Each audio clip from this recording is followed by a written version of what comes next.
everyone. We'll call the county board. Good evening, everyone. We'll call the county board meeting to order. Let's stand for the Pledge of Allegiance and a moment of silence. Pledge allegiance to the flag of the United States of America and to the republic for which it stands, one nation, under God, indivisible, with liberty and justice for all.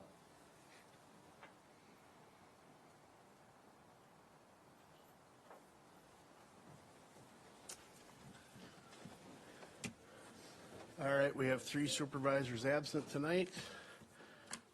I would look for a motion to approve the agenda. Second. Motion by Supervisor Gary, second by Supervisor Gullickson. Any discussion? All those in favor signify by saying aye. Aye. Opposed? Thank you. We have one person signed up to speak, Roger Watton.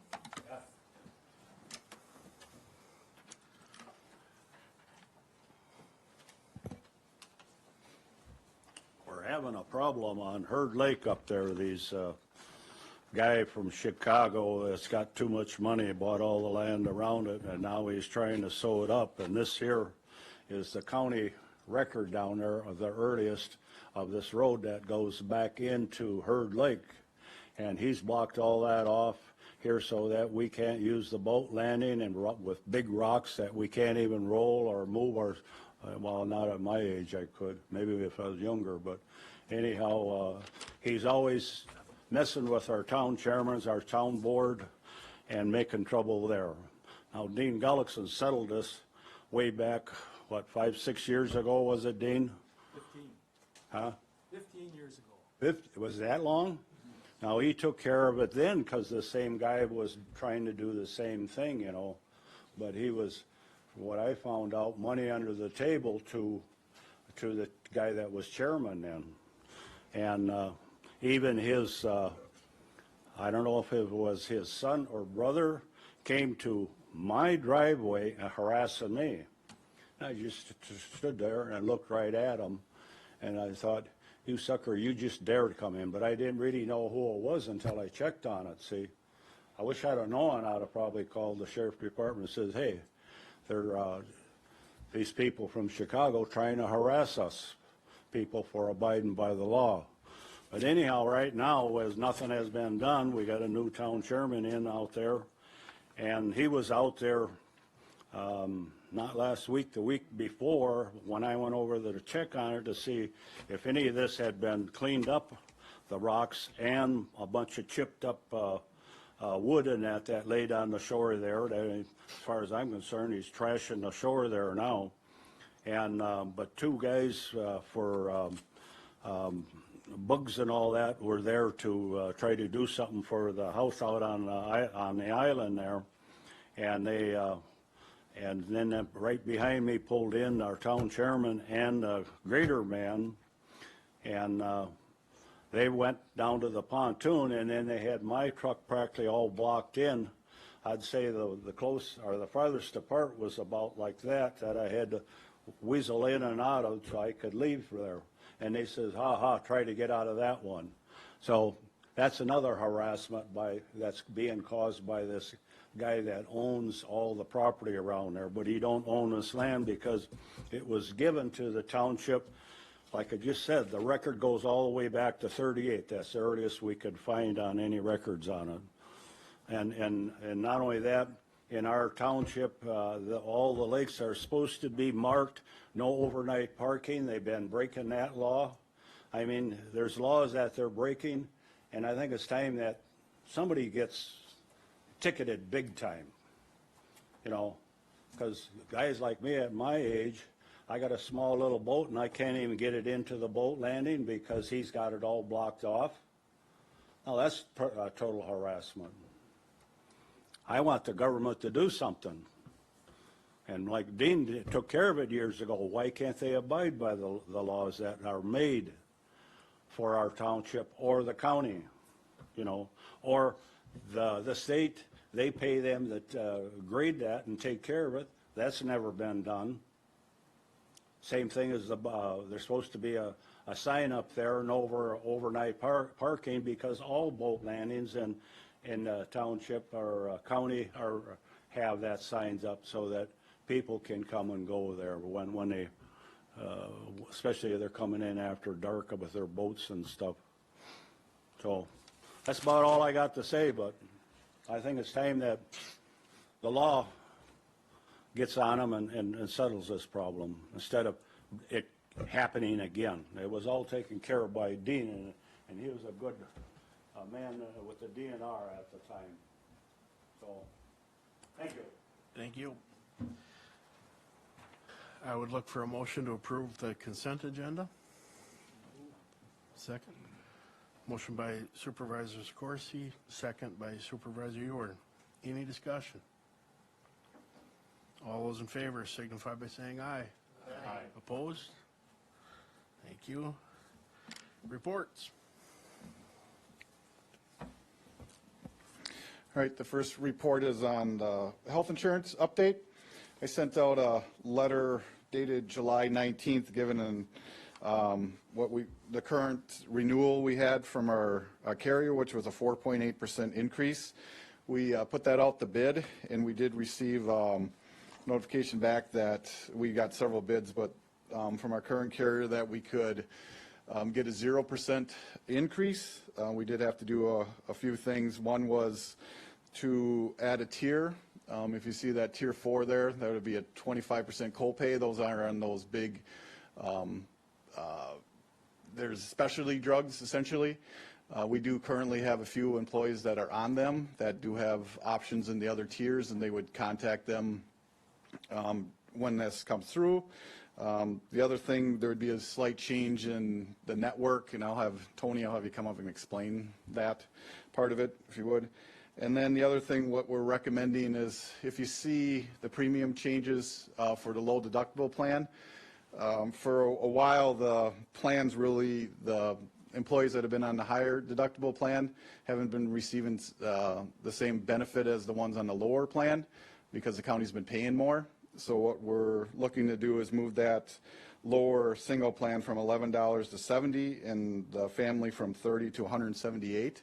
What that will do is give all employees will get the exact same benefit paid for by the county. And then if they want an enhanced health insurance, they would have to pay more. Again, this will come through a resolution approving this in the future. The other aspect to this is we put that 4.8% into the budget because we had to anticipate that that's what it was going to be. Instead of backing that completely out of the budget, which we anticipate is about $150,000, we're looking to move back into self-funded insurance. So we need to build up a fund balance for that in case if we do have a bad year. So what we would do is at the end of the year, we'd move that into a non-lapsing fund that would just be used for health insurance. So it's not going to be used for a different purpose. It'd be used for the same purpose. So that'd be the plan. But again, that'll all come forward in a resolution. So can you explain that network part?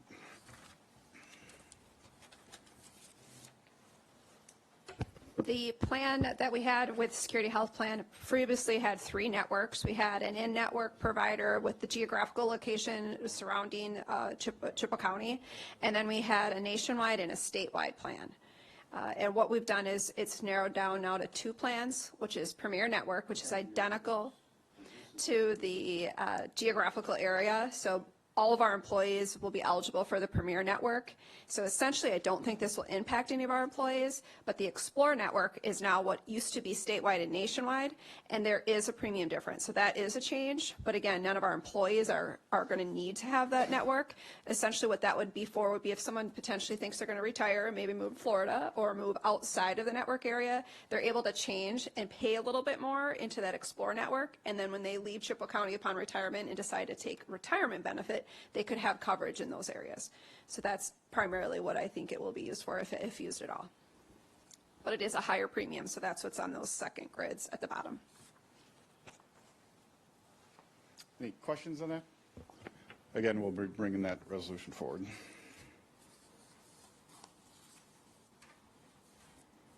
All right. Want to keep moving on? Sure. All right. Next, I want to introduce Rebecca Roker. She's from Von Brierson and Roper.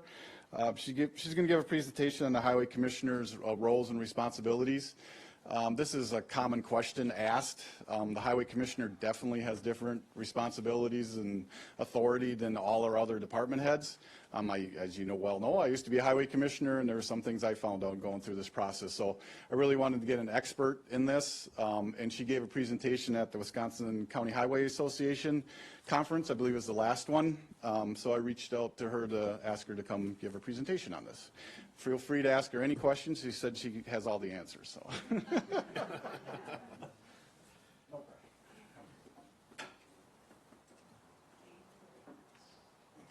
Good evening, everyone.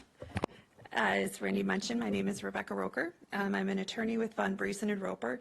Some of you may also know Andy Phillips, who is general counsel for the Wisconsin Counties Association. Andy and I work very closely together.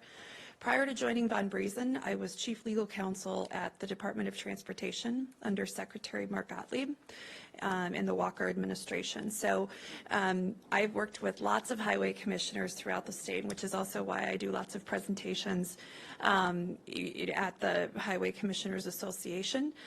So this is a topic and an area of the law that not only do I practice a lot in, but it's also one of my favorite areas of the law. And as Randy mentioned, please interrupt if you have questions as we go along. I know you have a long agenda tonight, so there's some parts that I'll go through pretty quickly. So if you have questions, just please feel free to stop me. So just a brief overview of the presentation. We're going to talk a little bit about the Chippewa County structure and how that impacts the role of the County Highway Commissioner.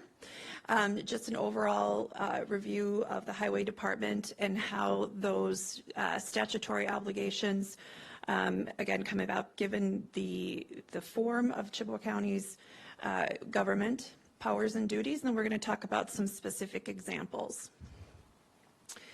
So an overview of not only Chippewa County government, but county government in general. A county's powers are limited to the powers that are granted to you by the statutes and by the Constitution. Chapter 83 is kind of the holy grail of highway commissioner statutes. It is the statutory section that creates the position of the highway commissioner and sets forth all of the duties and obligations for that highway commissioner. So Chapter 83 is a key part of the county government structure. Like any other government structure, you have a legislative function, which is obviously all of you, the Board of Supervisors. And then you also have your county administrator as your the CEO of the county. And then very importantly, your staff and your employees who help implement and take the policy decisions that you make as supervisors and implement them and oversee them. So it's always important when we're talking about roles and responsibilities to remember that each of these groups play a very important and distinct function. So you as county board supervisors, you serve in the legislative function. In other words, it's nice to just summarize and say that you set the policy. You have obviously very broad powers under Chapter 59 of the statutes. And you set the policy that the county staff and the county administrator then moves forward with. So in Wisconsin, there are multiple forms of leadership. We have the county executive, the county administrator, and a county administrative coordinator. You obviously have the county administrator form of government under 5918 of the statutes. Now that's an important point to distinguish which form of government you have, because that form of government impacts the roles of different county officials, and one of those being the highway commissioner. So we're going to go into a little bit more detail, but depending on what structure you have, that is then going to determine the roles and responsibilities of the highway commissioner. So this is a brief overview of the county administrator's function. I won't go through all these points and details. You do have copies of the PowerPoint presentation, so you can always feel free to refer back to these. But again, the county administrator's role is important as we're talking about the highway commissioner's function. And again, obviously, staff plays a key role in county government as the staff carries out all of the policy decisions that you make and really focuses on the nuts and bolts of the operations. And then staff uses their professional advice. I always think it's important to recognize that the staff working for the county are the ones who have the experience that all of you can rely on. So policy versus administration. Policy, you as the board, you are the what and the why. What are you doing and why are you doing it? And the administration and the staff are the more specifics of the where, when, and how. So a good example of this that I like to use is the establishment of a county trail system. We'll go through that briefly. So the what is, should the county establish a trail system? That's a policy decision that you as board members get to make. Why? Why should we establish a county trail system? Who is going to benefit? What constituents? How are they going to be impacted? What are any tax implications? What are the benefits? How is it going to improve the quality of life? Those are all the why questions. So once you as the board make the policy decision to have this hiking trail, then you start to go to the how. How is it going to be maintained? How is it going to be constructed? Who is going to do all the work? The when. When is the time frame for the construction? When is the time frame for operational maintenance, et cetera? The where. How is it going to be maintained? And all of those little specific details that staff is going to take over once the policy decision is made.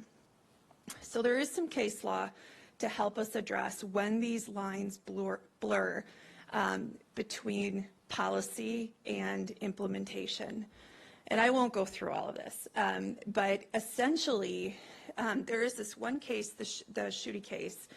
The crucial test for determining what is a legislative function and what is an administrative function is said to be whether the ordinance is making a new law or executing a law already in existence. So let's use the trail example again. If you have an ordinance that establishes this new trail, that's the legislative decision. If you have decisions about the where, how maintained, et cetera, those are the administrative functions. And again, those are difficult tests because there are, lots of facts and circumstances in every different situation are going to impact where that line occurs. So again, just a brief overview. We won't talk about this in detail. You can always refer back to it. But again, because you have the county administrator form of government, under Chapter 83, the county administrator appoints the highway commissioner.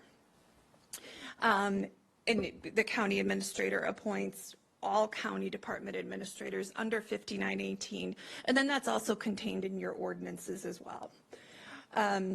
So obviously, again, in 5918, and your ordinance is all county administrators, but then in Chapter 83, there's a specific reference to the highway commissioner, and that the highway commissioner is appointed by a county administrator, and that is also incorporated into your ordinance. A very important point is that Chapter 59, which is the county's body of law and the statutes, does not have any references to a highway commissioner. All of those unique facets of a highway commissioner's obligations and duties are set forth in 83. And that's the first indication that we have that a highway commissioner is essentially treated differently under the law than any other department administrator. So I like to call the highway commissioner the unique statutory animal, because Chapter 83 truly creates this distinctive position for a highway commissioner that you don't see anywhere else in the statutes. And why is that? It's an interesting philosophical question, but it's actually a very logical answer. When you look at our state and our national transportation system, roads, the purpose of roads is connectivity. So our statutes, when they were developed, looked at the transportation system as a whole. And so highway commissioners and other transportation departments, DOT, the feds, et cetera, have the purpose of having an interconnectivity between these transportation systems. So therefore, they set the highway commissioner apart, because it's not just, when the statutes were developed, it wasn't just this sole, countywide purpose. It was a broader purpose. And so therefore, the statutes treated county highway commissioners and county highway committees differently than other department heads. So just a few examples of how county highway commissioners are different than other department heads, and how the functions are different. Highway projects are exempt from the low bid requirements in 5952. That's a key distinction that really separates highways from other departments. And highway commissioners and highway departments also have greater oversight of budgets, oversight of purchasing of equipment, and what they can do within that scope of what their department is. So as a result of this very unique Chapter 83, the County Highway Commissioner is in a unique position by having a greater administrative authority and greater policy-making authority than other department administrators. That's really the key difference between a highway commissioner and another department administrator. So now let's look at the highway department. These, again, we have Chapter 83, which is the specific body of law on highway commissioners and highway committees. Then you have the specific duties of a highway commissioner and a highway committee. Now those two, and if I switch up the words, I apologize now, but those two have very different functions depending on the structure of county government that you have.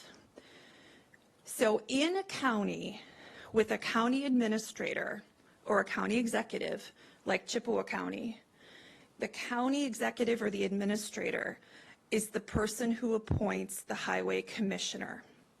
In that case, the highway commissioner steps into the shoes of the highway committee. So all of the rights that the highway committee has under Chapter 83 then flow to the highway commissioner. That's kind of complicated, but just think, if you have a county administrator like you do, that person then appoints the highway commissioner, and the highway commissioner essentially becomes far more powerful than if you have if you don't have a county executive or a county administrator. The county highway commissioner is granted or has a much greater vested right into policy-making decisions because they now wear the hat of that highway committee. So just a good summary of that is the commissioner then has the administrative powers and duties prescribed for the highway committee under the statute. So as a good summary, if your commissioner is appointed by a county executive or administrator, or if we're in Milwaukee County or another county with a population of 500,000 or more, then the highway committee is just a policy-making body. It determines the broad outlines and principles governing the administration of the county highway program. Because again, if the highway commissioner is appointed by the county administrator, the county highway commissioner has put on the hat, if you will, and carries the rights and obligations of the highway committee under the statutes. Does anyone have any questions so far? Because that's really the key point, the key kind of takeaway from a legal perspective when we're talking about the differences in the roles and responsibilities. This is just another way to say the same thing. If a county highway commissioner is not appointed by a county executive or a county administrator, i.e. you have a county administrative coordinator, which is not the case in Chippewa, obviously. Then the highway commissioner doesn't put on the hat of the highway committee, but rather the highway commissioner reports to the committee, and the committee maintains all of those expanded rights and obligations under the statutes. So again, that's why the form of county government is so important, because the form of the government will then determine the rights and responsibilities of the highway committee and the highway commissioner.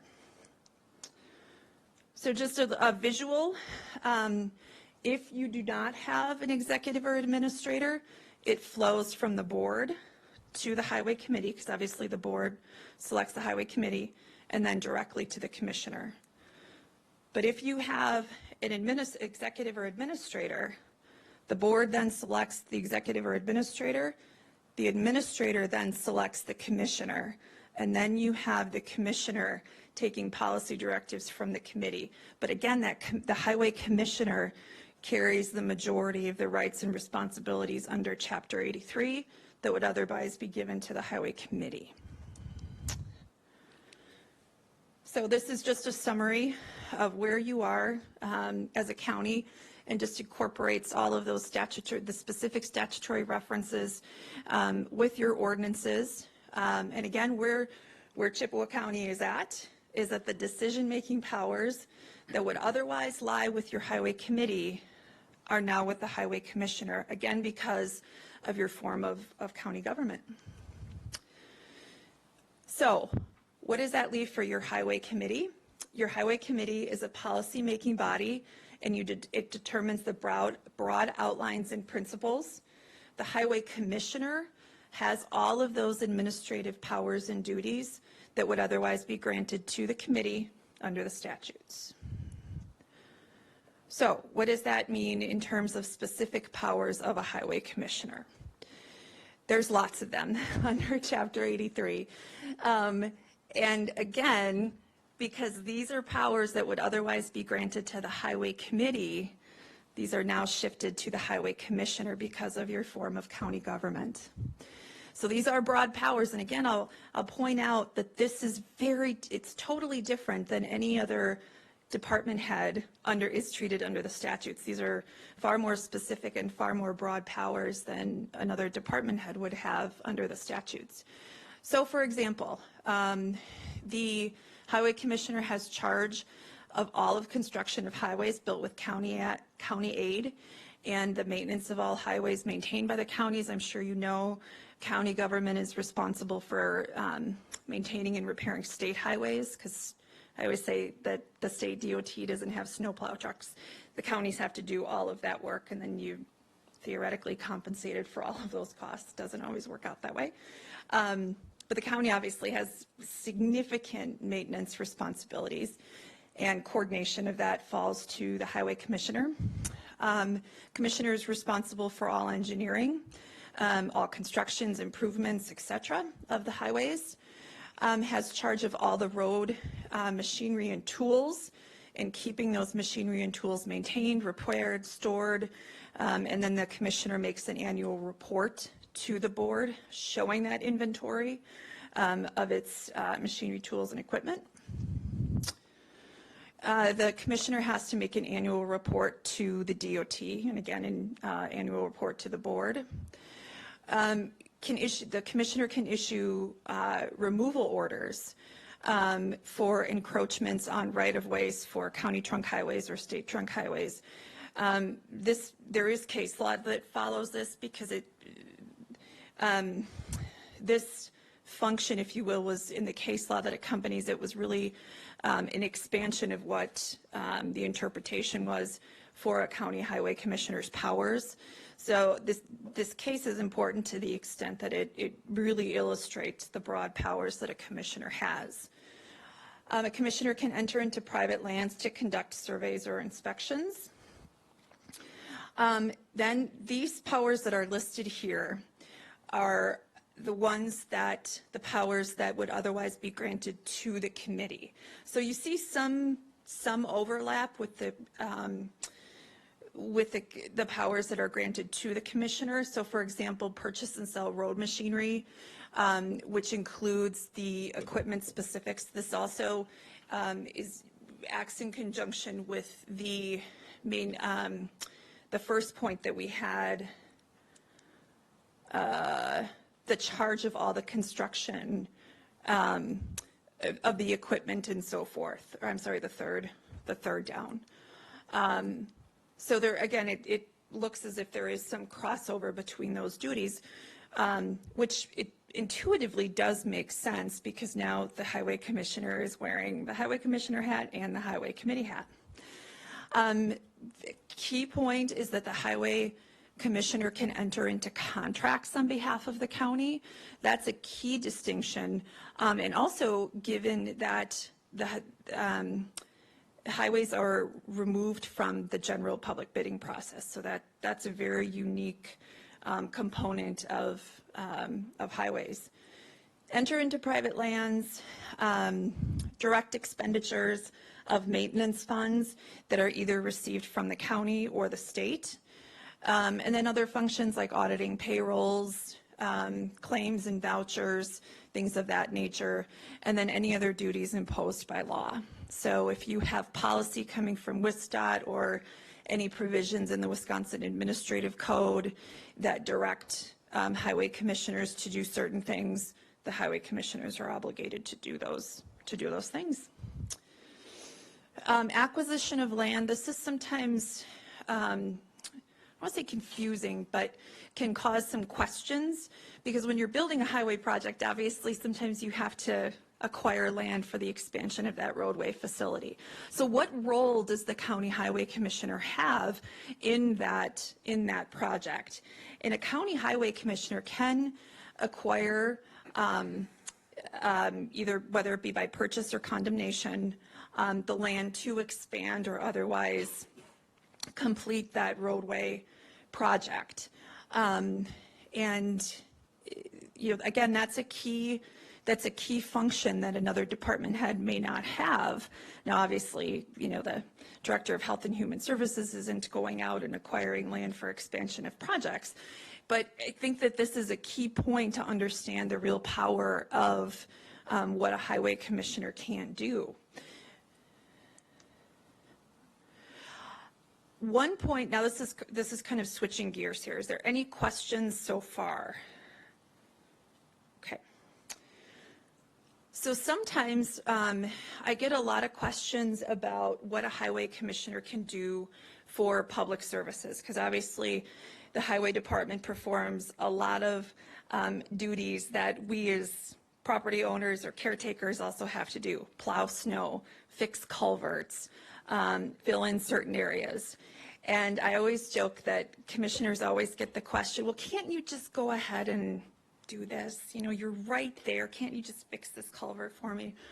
And I know from my work with highway guys that they want to help and they are right there. So what can they do? Can they just plow that driveway?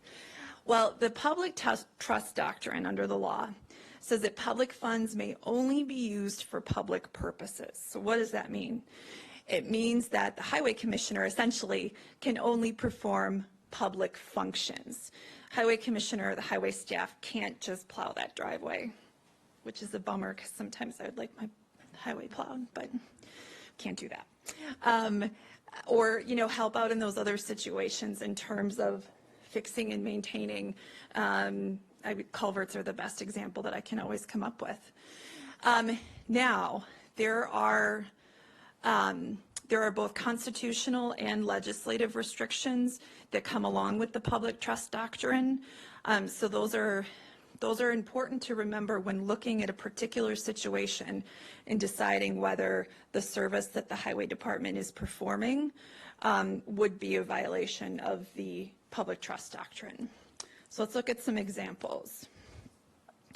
What can the highway commissioner or the highway department do in the context of selling road supplies? This again is a very common question or common scenario.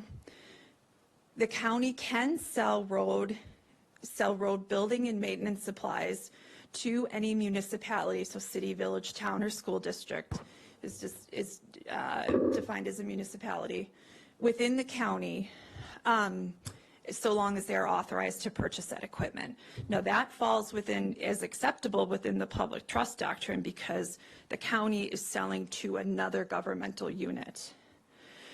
The Attorney General recently has looked at the public trust doctrine and, in my opinion, has expanded the scope to an extent because the Attorney General says that a highway commissioner can sell sand and salt to other municipalities for their use, which is, again, that's an expansion of what the prior interpretation was, so long as the county doesn't know that that other municipality is going to turn around and sell it to a private party or sell it to a developer. And, you know, what is knowledge? Do you have to, you know, do you have to have proof positive? You know, that's a question of fact. But usually in situations like this, you know what that municipality, that buyer is going to be doing with those supplies. So again, that is an expansion of the public trust doctrine. And from a legal standpoint, it'll be really interesting to see if the public trust doctrine continues to expand. And who knows, maybe it will continue to expand to allow municipalities to sell salt and sand to private parties. You know, we don't know at this point. Examples. Any questions so far? Okay.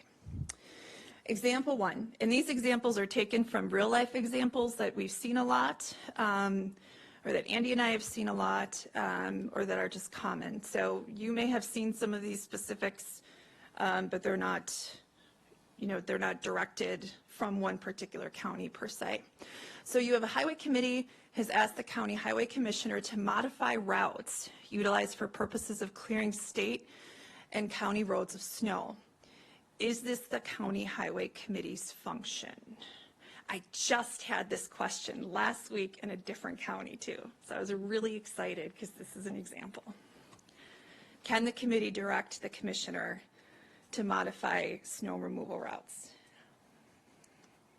No. Because the highway commissioner is appointed by the administrator. That's the form and function that all of these examples take. So these could be Chippewa County examples. Under 8301, the highway commissioner gets to make those final decisions on operational matters, such as snow removal routes. Certainly the highway commissioner can get input from highway committee members, from board members, from the public, et cetera, but ultimately it is the highway commissioner's decision. Example 2, the highway commissioner recommends and the full county board approves a budget for the county highway department. Should the county board also specify the specific makes and models of equipment the highway county commissioner must purchase and or specify the terms of the bid for the equipment? Got 2 head no, shakes of no. A couple more in the back. No, neither the county highway committee nor the county board should specify the makes and models of equipment that the commissioner must purchase or the terms of the bid. Why? Pursuant to 83017C and 83015-2B, the commissioner has charge of all the county road machinery, tools, and the power and authority to make those purchase and sale decisions. And this is an important point because the 8301-7C is the inherent commissioner power, and then 83015-2B is that additional power that the commissioner has given the county's form of government with the county administrator. Okay. Whoops. Don't look at the answer. The county highway commissioner needs to replace all of the tires on 4 trucks. Should the county highway commissioner bring the request and or the invoice to the highway committee or the board for approval? Should the county highway committee or the county board ask the highway commissioner to bring other information of this type for them to for approval as well? This is another very common situation that we get questions on a lot. Guesses? I think the noes have it. No. The county highway commissioner does not have to bring those requests or the invoices to either the highway committee or the board for approval. While the highway commissioner has to make his or her annual report to the board and to the DOT, the commissioner does not have to bring that type of information forward for approval. Fourth example, County Highway Department has 2 vacancies, the patrol superintendent and the county highway commissioner. Should the highway committee participate in the interviewing hiring process for the patrol superintendent? How about the highway commissioner? Any guesses? The parole superintendent position is, no, they're not required to participate in the hiring because, again, under Chapter 83, the highway commissioner has those rights and duties. Now, that's not to say that the highway committee can't participate. They certainly could, but they're not required to. The commissioner is not required to include the highway committee. The same goes for the highway commissioner position. Because of your form of government, the county administrator gets to make that decision. So the highway committee does not have to be involved in the hiring process or the selection of the highway commissioner. Now, again, there's no prohibition to having the highway committee involved or having the county board involved, but ultimately it's up to the county administrator. Next example, a constituent complains to the county board supervisor about a county department employee. Should the county board supervisor intervene? So the question goes to what authority does the board have over county highway department employees? And again, because you're out there listening to your constituents, this is another very common example. Any? No. Well, of course, the lawyer answer, it depends, but generally no, because staffing issues, those fall to the commissioner, and the county board's role is the legislative and policy functions. Employee matters, again, fall to the commissioner. Those are, within the realm of staff issues. But however, the county board supervisor can certainly take this question or this issue to the commissioner, and then the commissioner can make the decision whether to investigate. Next example, the highway commissioner recommends mowing the highway right-of-way once a year at the end of the season. However, the county board, through the budget process, requires the county highway department to mow 2 times per year. Is this appropriate? This is another very common, it's the mowing and the snow plowing are the, obviously 2 very important functions. So this one is, you may have seen this one as well. Guesses? Okay. No, pursuant to 8301 sub 7, the highway commissioner makes all of the mowing and maintenance decisions. Now, again, that doesn't mean that the board can't have input, but ultimately those decisions lie with the highway commissioner. So again, those are very broad powers, very broad functions and rights and responsibilities that a highway commissioner has that are very different than any other department administrator under the statutes. Oh, one more example. The county must acquire land for county-funded highway improvement project. Does the highway commissioner have authority to acquire that land? Yes. Pursuant to 8308, the commissioner may purchase lands or interests in those lands for a county aid or a county aid highway project. I think that's it. All right, any questions? I hopefully didn't put everyone to asleep. Mr. Chair, may I? Supervisor Thornton. I have several.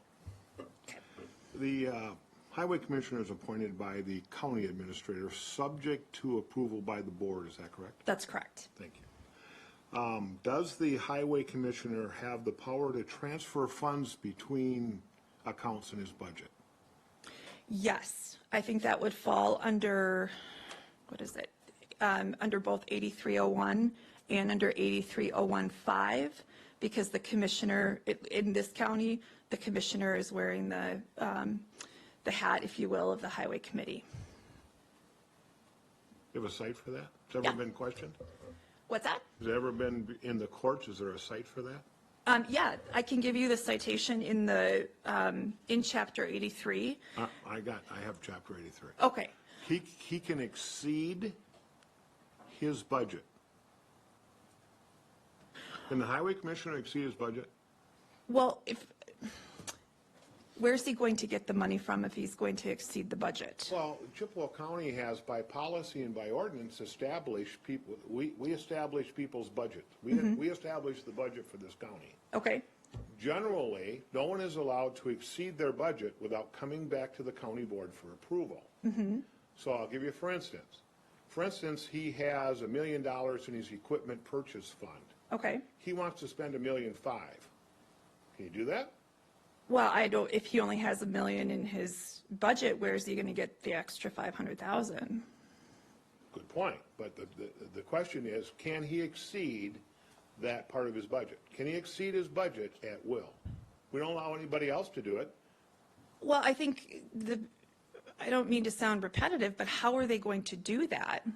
I mean, if they have another source of funds, can they pull from those other sources of funds? I mean, the determination of budget and appropriation is a legislative decision that falls to the board. That is correct. That's correct. And so once that determination is made and those appropriations are made, unless you have specific guidelines that you give to your department heads, then they have the responsibility to spend those funds. I mean, obviously, they submit the budget for the budget review process, and they're bound by that, and they're bound by what the board approves as part of its budget.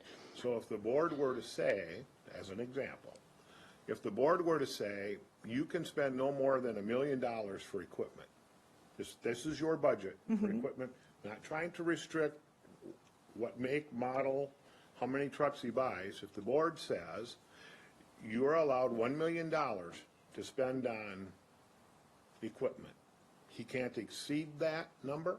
Does he have another source of funds for the equipment? That's what's in that account. You have $1 million to spend on equipment. Well, if you have $1 million in an account and you're only authorized to use that account for those purchases, I mean, I think inherently you're restricted to that $1 million. Now, the question becomes if you have funds from a different source. Right. So, for example, and when you're in the highway realm, oftentimes you'll have additional source funds from GTA or from the LRIP program or from the state or, from lots of other grant sources. Right. So then the question becomes, can the commissioner use those funds to pull up, to draw from, if you will? Or if the commissioner has a separate fund, if it has a separate equipment fund, if it has, some other place to pull the monies for those purchases from, the commissioner can do that. Okay. Because then that's where the provisions of 83 are triggered, that the commissioner has oversight of the equipment. So if if the commissioner is purchasing the equipment from a different revenue source, if you will, or a different fund, a different bucket, then yes, the commissioner can do that. Correct. Okay. Through our budgeting process, the county requires department heads to submit CIP plans in advance of the budget. And those funds are authorized by the board and incorporated into the budget. We recently started that with part of our highway projects. Okay. Could the county board, and again, we're talking about equipment, could the county board require, or could we require, that the list of equipment he wishes to purchase be submitted to the board before the budget process and be approved by the board? That's a tough one because of the authority granted under 8301. Because if you're saying you have to give us a list of your equipment in order for you to get your money, essentially the board is making the decision on, or is approving that list of equipment. Because let's say the commissioner makes the request, but doesn't give the board the list of equipment. If the board is going to then withhold those funds, essentially the board is usurping that power from the commissioner. Yeah.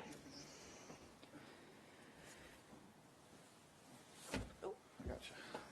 Okay, so for the Highway Fund Equipment Fund, that is an internal fund. So the county board does not allocate any funds for equipment.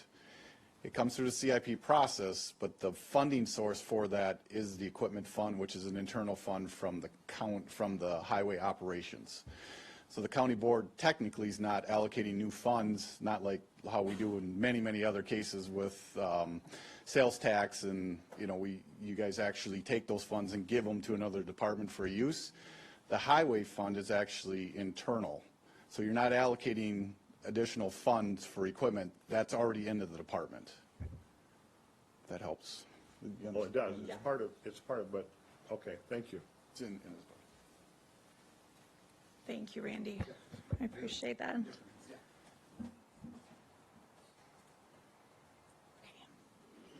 Go ahead. I'll come back. Go ahead. Supervisor Hartman. To me, there should be checks and balances in any government, and from your presentation, you're telling us there's very few with the highway. Yeah, there are. So- And that's where 83 creates this very unique animal. You're absolutely correct. So actually, the highway committee is kind of a joke. No, I don't think so, because He just explained he can do whatever he wants with the money. right, but I mean, it still is the policymaking body. It still can make decisions or render its opinion on those policy points. And there's other functions that it can perform. It can certainly advise a commissioner. But you're correct, depending on the form of a county's government, it absolutely shifts the rights and responsibilities from the committee to the commissioner. The only thing I can see with the highway committee would be maybe some budgetary approval. It's about the only authority that they have. Well, I think, the other functions that I see are, throughout counties, we'll have lots of discussions and dialogues on those routes, on maintenance. Now, can the committee say, Commissioner, you have to do it this way. You have to mow this place. You have to mow twice a year. You have to remove these trees. We just had a storm. We have constituents out there. You have to do this. No, they can't order, but they can certainly have a dialogue, particularly because the supervisors are the ones out there talking to constituents, and it's important for the committee to bring those points back to the commissioner and keep that dialogue flowing. Thank you. Supervisor Gullickson. Thank you for your presentation. I have a question because this is a different use of the public trust doctrine. Can you use your microphone? I can't hear you. The public trust doctrine, I don't see any definition in 83, so the public trust doctrine I'm familiar with is on Article 9 of the Wisconsin Constitution, which pertains to the waters of the state. So where is the definition coming from for Chapter 83? Because it's not in Chapter 83 itself. That's correct. And what you're referring to, the public trust doctrine, it does come from the Wisconsin Constitution, and it comes from very, very old, what some would say archaic common law. So it isn't in Chapter 83, but because it's a constitutional principle, it's an overlay on all of our statutes. Okay. So it actually comes out of Northwest Ordinance, which was the creation prior to our Constitution. I can't answer that. I don't know. Thank you. That's where I thought it was. I can find out, but I don't know for sure. Okay. Supervisor Garish. I thank you for this presentation. I've been on the Highway Commission or the committee for 4 years. This makes a lot of sense because of some of the old commissioners were involved in equipment purchases and some of that back history. But being that we have a county administrator, I can understand now why they were more involved back then than they are now today. Now, let's say I don't like what you just told me. I see two options. One, we get rid of Randy. Two, Two, you have to lobby to the state. That's your options. If you want to make change, you have to lobby your state senators and your state Republicans, or not Republicans, but your representatives to make change. And that's really the only options you have, rather than, cause grief or hostility within a highway department because you can't, you're a policy maker, you're not a decision maker as far as the day-to-day operations. So that's really the only two places you can make change. Am I correct? Generally speaking, yes. I mean, I always encourage there to be that open dialogue, because even though under 83, a commissioner does have those very broad powers, of course, we want people to talk with each other and have those open dialogues. I am not in any way advocating that you get rid of Randy. No, I'm not. No. Not at all. But you're right. And that's one of the reasons that, Chapter 83 creates this unique animal, because the legislature hasn't changed the laws under Chapter 83 or Chapter 59, the general county statutes, to reflect these, the changes in the operations of the statewide transportation system. Again, because remember, the root of Chapter 83 is because of the historical nature of the statewide transportation system and the national transportation system. And it hasn't been altered since its creation. Now, some would argue that it shouldn't be altered because we do still have a statewide and national transportation system. And the role and responsibility of a county highway commissioner should be broader, because local governments shouldn't have as much control over that statewide transportation system. But that we could talk about all night long, or at least I could. Anyone else? All right, thank you. Thank you. Department reports, Human Services, Economic Support, Award Acknowledgement. Tim.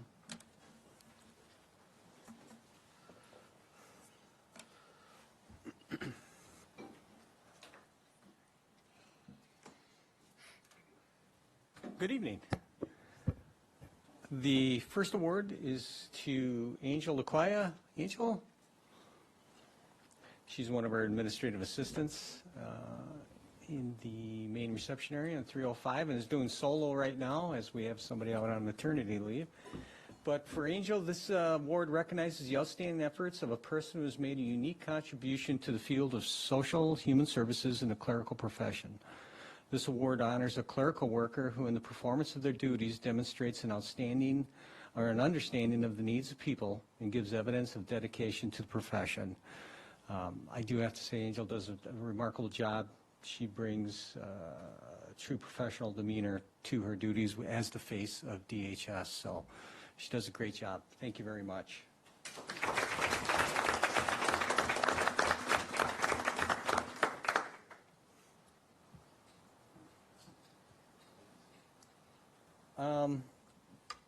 The second award is to Cindy Carlson. Could you guys tell me, where did the awards actually originate from? Was this a state? Wisconsin Social Services Association. There was a conference. Yes. Someone nominated. They were by nomination. I believe Bob Thank you. nominated them. And for the Human Services folks on the Human Services Board, I gush a lot about economic support. They've become a real stalwart of our department. From the days when we had a lot of turnover, they've become, like I said, just a really incredible division. So for Cindy, this award honors outstanding efforts of an individual who has made a unique contribution to the field of human services and any of the income maintenance, economic support professions. This award shows the appreciation to an individual who has demonstrated outstanding performance in executing the many complex policies and programs. They have shown a professional attitude toward clients and coworkers, plus cooperation with other agencies involved in serving their clients. And there you go. Thank you very much, Cindy.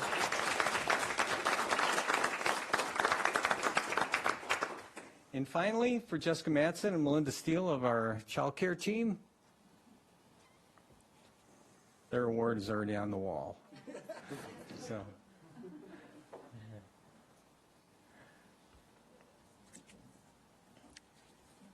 She's the coordinator. Pardon? That's the coordinator. Well, absolutely. The whole child care team. Come on up, Beth. So,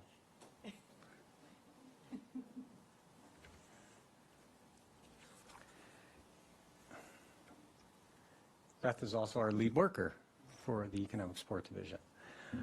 Each year, Division of Children and Families recognizes agencies that meet contractual performance measures associated with the Wisconsin Shares Child Care Program. We are pleased to announce that GRC is recognized by DCF and was recently awarded a Certificate of Excellence for 2018. Our staff earned this award by providing timely services to parents and caretakers in need of child care assistance and for meeting the standards for a high level of accuracy and eligibility and authorization entry. For 2018, our child care team was at 92%. So I'd like to thank them for their dedication and outstanding work.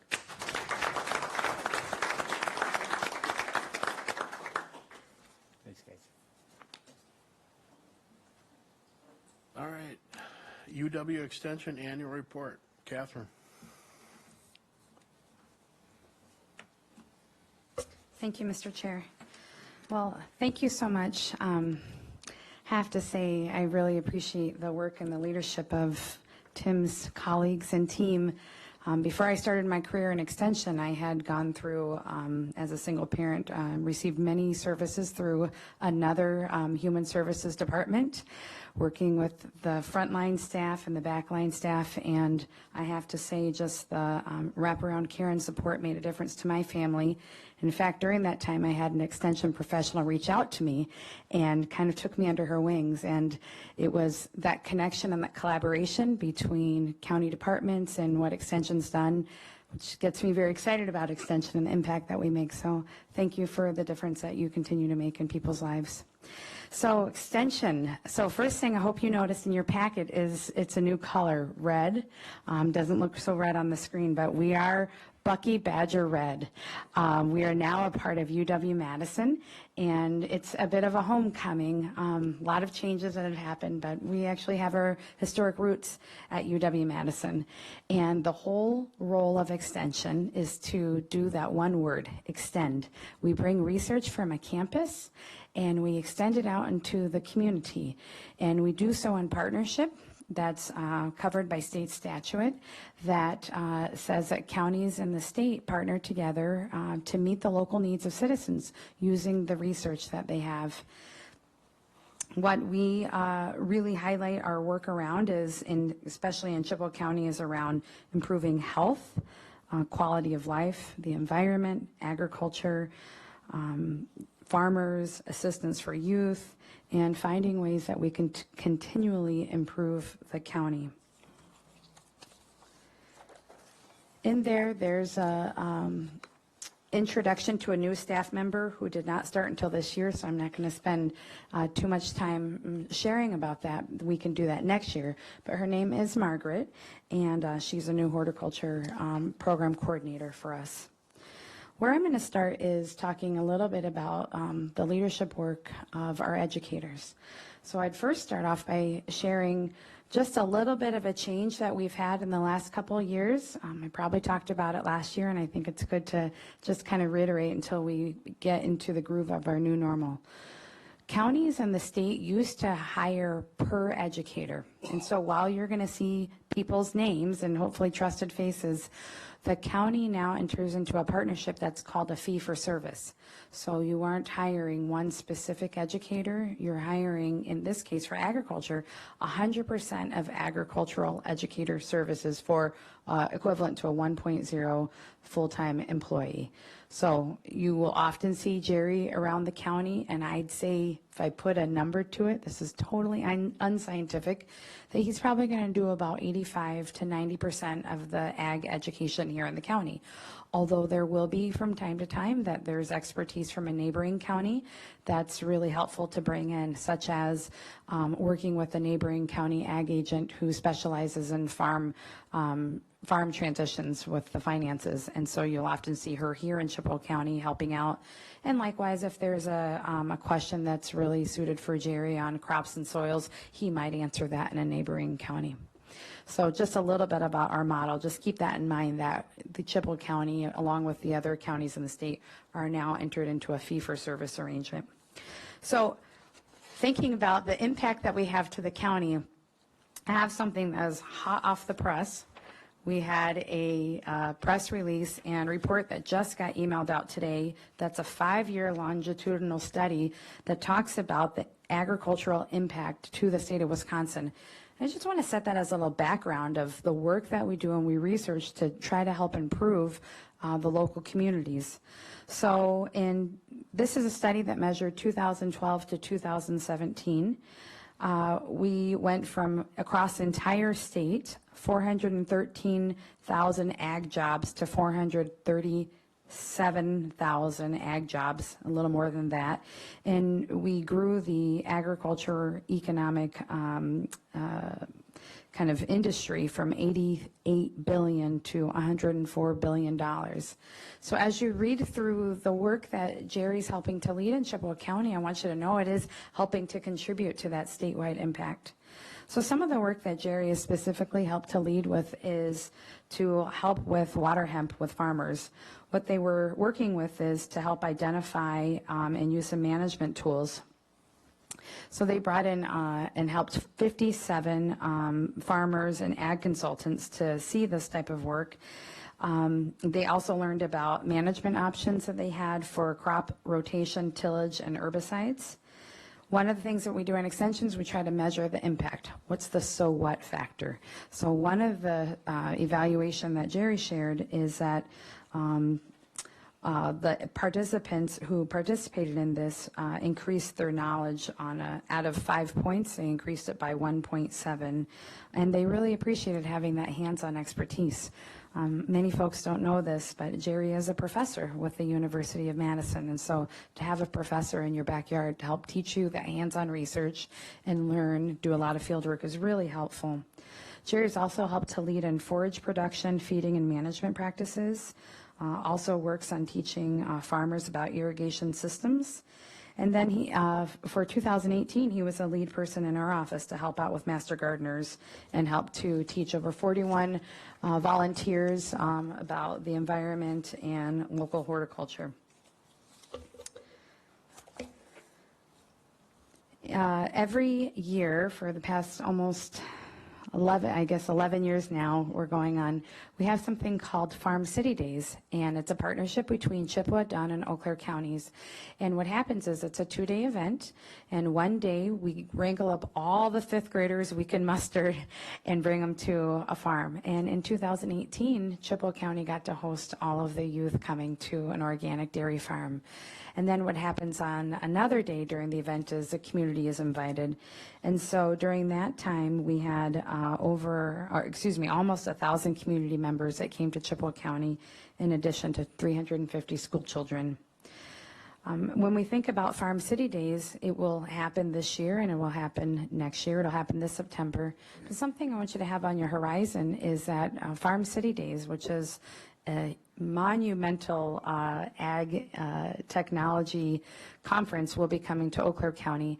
And Farm City Days, so the youth component, they will be going to this national conference right in their backyard. So really neat leadership opportunity for the youth to get involved there. And then a couple other highlights that I'll share about the ag is Jerry has helped to lead a lot of on-the-field research work, investigating corn yields, and following a soybean in response to treatments of a cover crop and manure. What they're doing is they're doing a 3-year study for this, and we should have those results by the end of this year for that impact. Next, I'll transition to another one of our colleagues, Jean Walsh. She serves as a human development and relationships educator, formerly known as the family living educator. That name change is one of the changes that happened when we had our reorganization. Some of the things that Jean really specializes in is financial security, health, and well-being.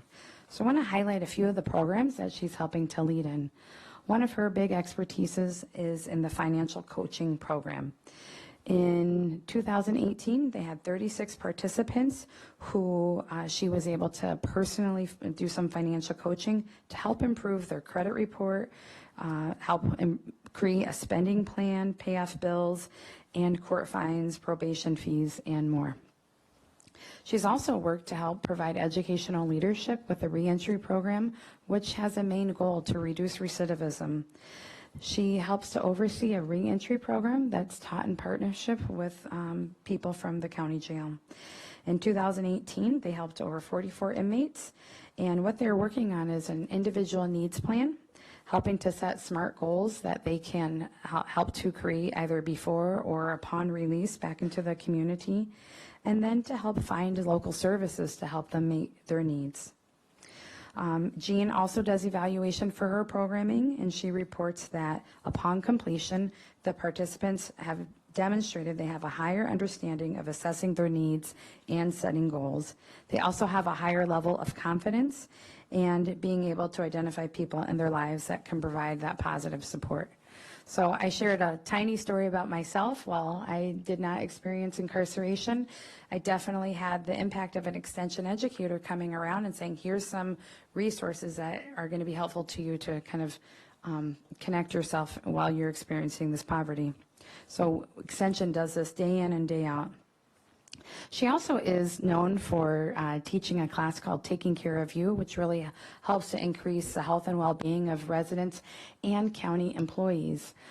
She's worked with child care directors, Head Start teachers, parents, home and community educators, CJCC, so the Criminal Justice Collaborating Council participants, and many more. So almost 300 people that she taught in 2018. And in that evaluation, she reports that 100% of participants were able to list at least one new skill they planned to use to reduce their stress as a result of the class. Next, I'll share a little bit about our 4-H program. This is a newer face around Chippewa County. Heidi joined our team in May of 2018, and she helps to provide that educational leadership and program coordination for the entire 4-H program.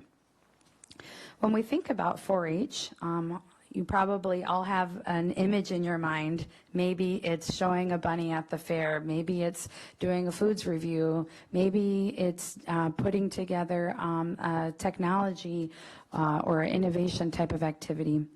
And really the backbone of 4-H is to provide what we call positive youth development. And we've studied this all around the country, and 4-H all around the country and the world uses the elements of positive youth development. And those are 4 main things. They are belonging, a mastery of skills, independence, and generosity. And so when you hear about somebody showing a bunny at the fair, it's not really about showing a bunny at the fair. It's really about trying to teach people, how do you master a skill? How do you start a project and provide that leadership for yourself or that motivation and then successfully end that project? How do you create a generous spirit for giving back in your community? And I'll kind of end our report talking about kind of that giving back factor. So in Chippewa County, there's 395 youth that are involved in over 14 clubs. One of the top 5 projects here in Chippewa County are archery, photography, food and nutrition, swine, and art. If you haven't seen a swine show at the fair, that is really something to see. Youth of all ages wrangling the pigs.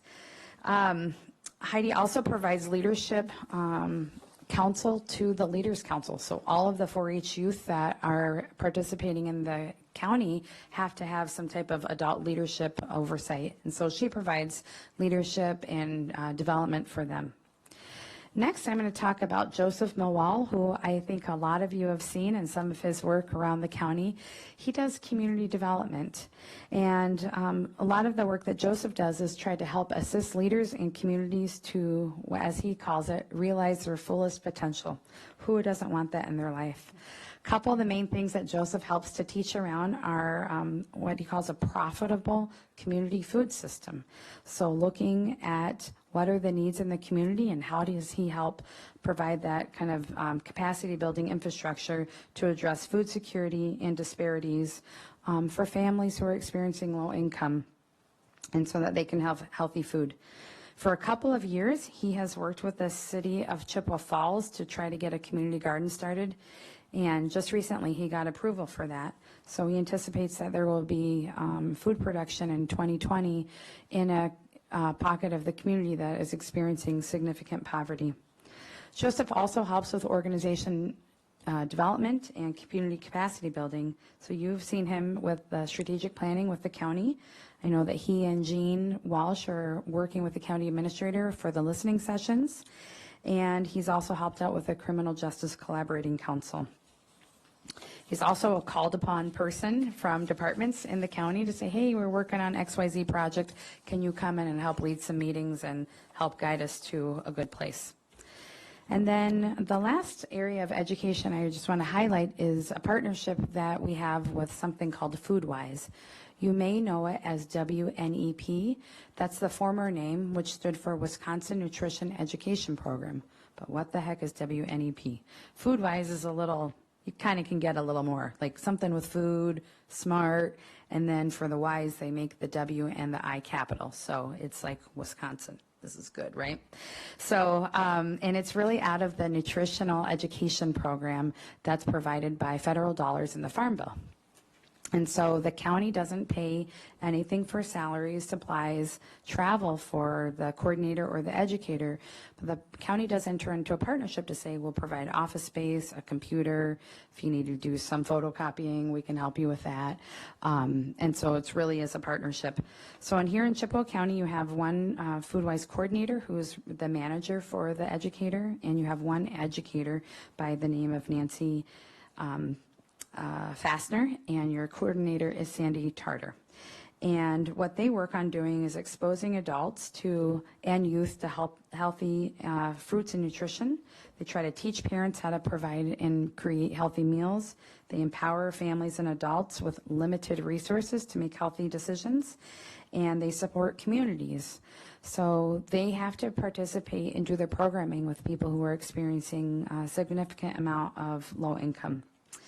In 2018, your FoodWise staff made a total of 3,700 direct teaching contacts right here in Chippewa County.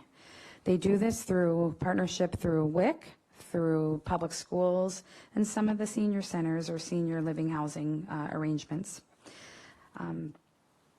They also do systems work. So often they will work with a food pantry who may say, well, we don't know if people are using the food pantry perhaps in the most effective way.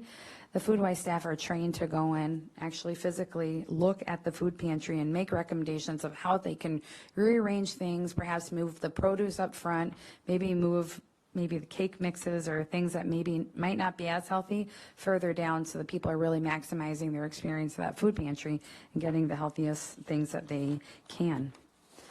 And the very last thing that I'll highlight is all of the organizational work that Extension does. In 2018, this is every single group that our office and our department touched. This is over 100 groups in the county.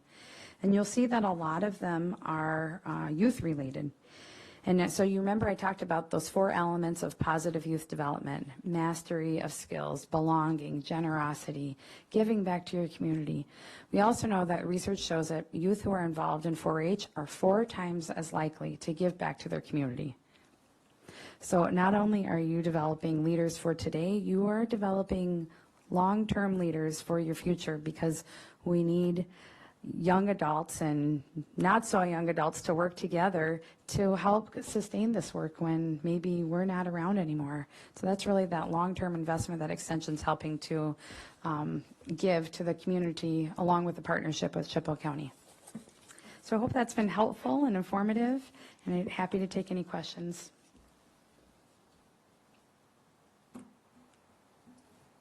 Thank you. Thank you very much. General reports, fiscal year 18 audit report, Clifton Larson Allen.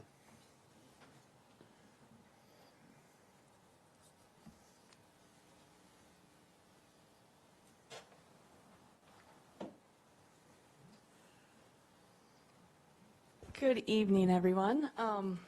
We just have to take the time to go through these 3 big books now, so I hope you guys are ready for this.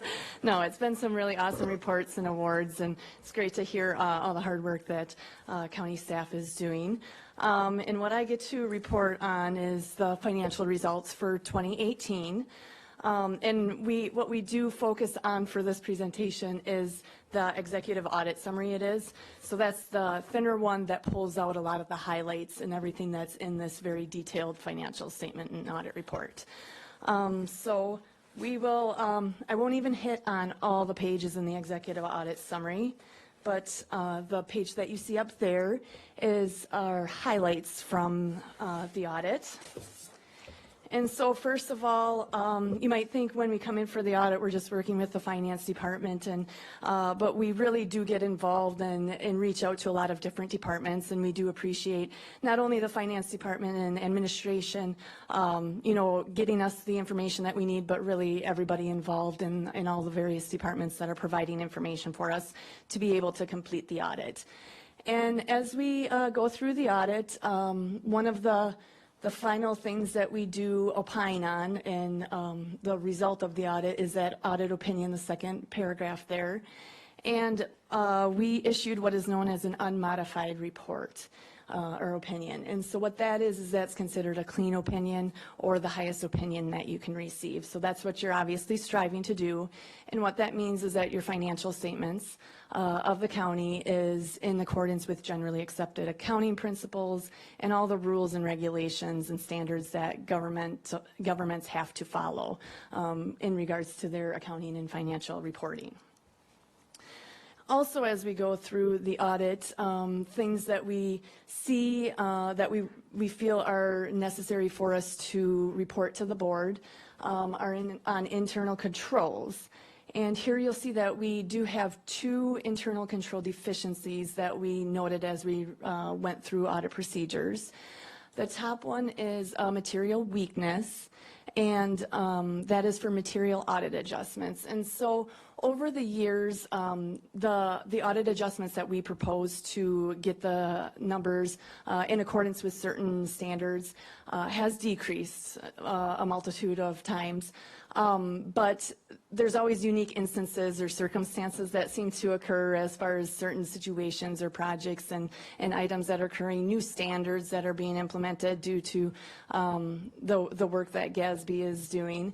And so we just assisted with implementing some of those standards and providing some of those adjustments. That's a very common one with the governmental entities that we work with, just because there are so many standards and regulations out there that you have to follow. It would be too time consuming to send staff to all this training to understand the standards, so you look to us to provide that feedback and service and help you out with that.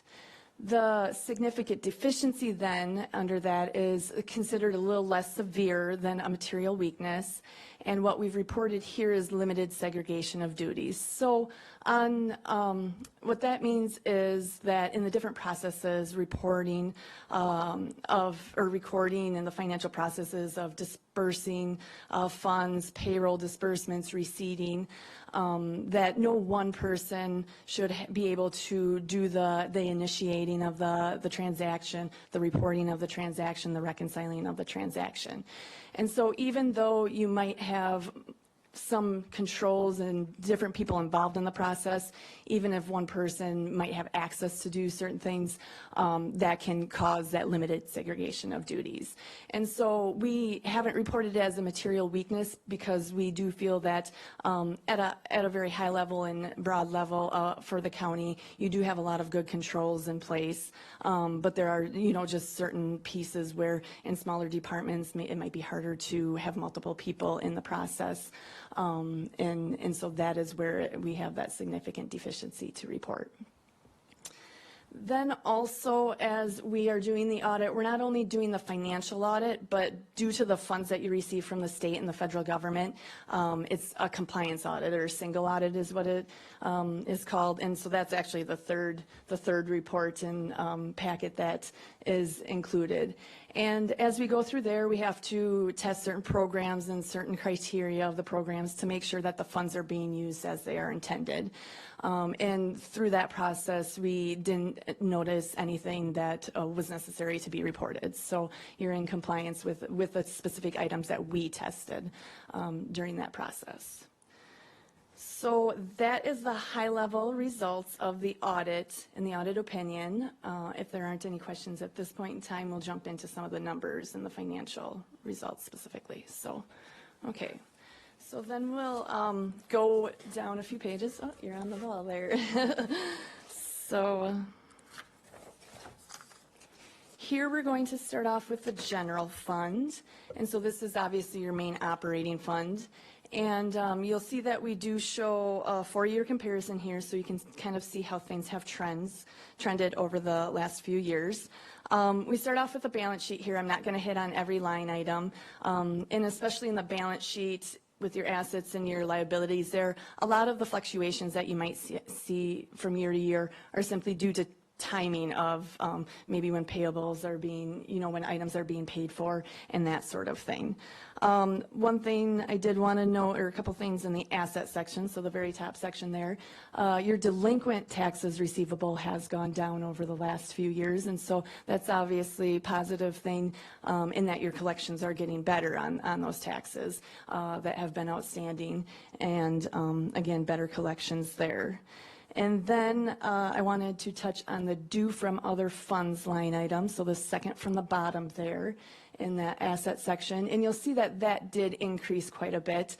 And again, this is due to timing. This is kind of like an interfund loan for the county as far as the WRRWC, so the consortium, the Human Services Consortium, the regional consortium. And timing of when their funding is coming in. So they're receiving grants and funding outside of the county, and that hasn't happened at 12/31/18. And so basically the general fund is sort of loaning that cash to them until those funds come in. And that was, in 2017, it was only $990,000 was that interfund, but due to the increased projects and programs and activities that are coming out of that consortium, it increased to about $2.87 million, so that was the major increase there. So then ultimately what we come down to is the fund balance section. That's what we like to focus on and what people are interested in, because it's the net of your assets and your liabilities and what is really available for the county and the general operations. And so, but there are different categories of fund balance there. So you'll see the two non-spendable ones. And so inherently, these are items that are up in your assets that aren't really in a spendable form. So you think of cash that's available for you to use and that sort of thing. The non-spendable items is like the delinquent taxes. So that's not really available for you until you collect those taxes. And so that's why it's considered non-spendable at this point in time. Then you have the other non-spendable portion is prepaid items. So again, items that you've already paid for, it's on your balance sheet and your assets, but it's not available for you to necessarily spend again, but it relates to future periods. So then we move down to the assigned category. And here, this is what these funds have been set aside for specific purposes. So in the financials, there's a very detailed schedule on page 47 that identifies what the $12.5 million, those purposes that have been identified. Carryovers or non-lapsing accounts are some of those purposes.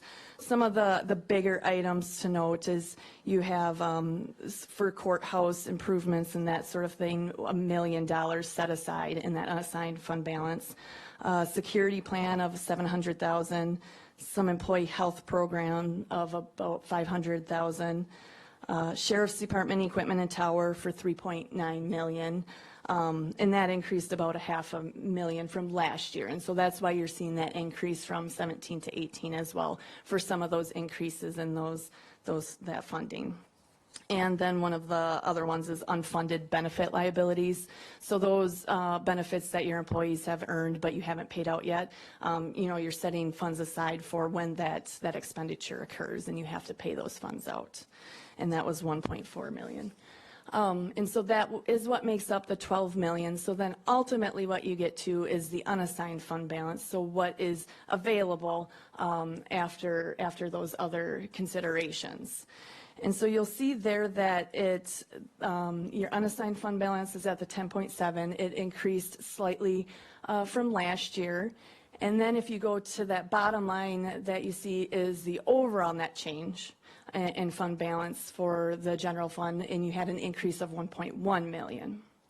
So what we like to take then out of these pieces of information is a good benchmark is that unassigned fund balance, so what you truly have available compared to your annual expenditures. And so you'll see that the highlighted lines make that calculation for you, and you're at the 33.5%. So even though your fund balance went up, your expenditures increased from 2017 to 2018, so that's why your percentage decreased slightly, but that's at a very good level at that 33.5%. The general recommendation of the GFOA and what we usually try to recommend too is about 25 to 33%. So you're right there.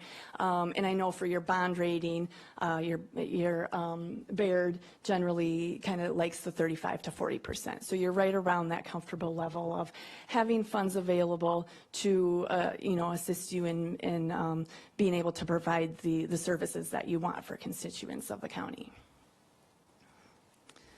And so a few reasons why the fund balance did increase, just some increased county forest revenue that was above last year and above what you had budgeted for. Board of Prisoners revenues also increased and was above budget, and then just some better returns on investment as well, simply due to some market increases. And then there were some projects as well where you didn't necessarily incur the expenses yet, so you may have budgeted for them, but those didn't take place yet. And so your expenses were lower in those areas. And then a couple other pieces that I like to point out here that are some bigger numbers as far as the income statement goes in that last section. The transfers in of the 3.25 million there, you'll see 2.57 million of that is from the sales tax fund. And I will come back to that as well when we look at the sales tax and then a couple other funds too, which you have approved to transfer those funds over there again to help kind of alleviate some of the tax levy then in your general fund. And then the rest of the transfers in and out there is with the workers' comp fund and self-funded liability fund, which we'll see later when we look at those funds. So any questions on the general fund then, or we'll move on? Okay. So the next page, item number 2, is your special revenue funds. And so what you see here are just the ending fund balances in each of these funds. And these are considered what you think of as self-sustaining. So the revenues and sources coming into these funds should really pay for those specific programs and activities of the fund. And you'll see in the human services line that did decrease from 17 to 18. Expenditures were over budget there by about 600,000, and we've seen that sort of trend in many cases and with the counties that we work with, just higher cost programming that's needed to serve those constituents and the higher costs that are coming from that. Then in the next one, the county sales tax. Here, again, you approve to transfer certain funds from here to other sources of the county. And so you actually had $6 million of sales tax revenue in 2018, and then your approved transfers out were $5.6 million. And again, 2.57 of that was to the general fund. 1.5 million we'll see to the debt service to help pay your debt service requirements for the year, and then 1.5 million to the highway fund as well. And then the rest of these funds didn't fluctuate too much from year to year, and so I was just going to kind of leave that with you to ponder over and look at if you want to. But then I wanted to move down to some of the other funds and activities for the year for the county. So item number 3 is the capital project fund. And here, obviously, you issued debt in the fall of 2018 that will be used. So that fund balance will obviously decrease as you go through 2019 and spend the funds down on those certain projects. And then item number 4 is your debt service fund. So this is where you bring in the resources, either tax levy or transfers, to help pay for your debt principal and interest requirements for the year. You'll see that so generally you wouldn't see too much of a fund balance in these funds because, again, you're only transferring in or levying for the certain needs that you have. Some of the fund balances that you see there from the 2011 refunding is due to a gain on that refunding. So that is why you inherently refund, is because you get better interest rates and you have gains on those. So that can be used then for future payment of that debt. And then 2018 capital projects debt, you'll see you have a balance there, and that was due to the premium on the debt issuance this year. And so that again can be used to help pay for some of those future principal and interest requirements. Any questions on any of that? Okay, well, we will continue on to item number 5, and this is enterprise funds, and the county just reports one fund here. And so this is for the farmland development. And here, last year, you had a lot of bigger activity in this due to the development out in the Lake Wissota Business Park. And then this year, you actually had some additional activity with EDI land being sold. And so that is what goes into this fund. And so obviously positive results, and you have that fund balance available to help with that development, then that continual development out there.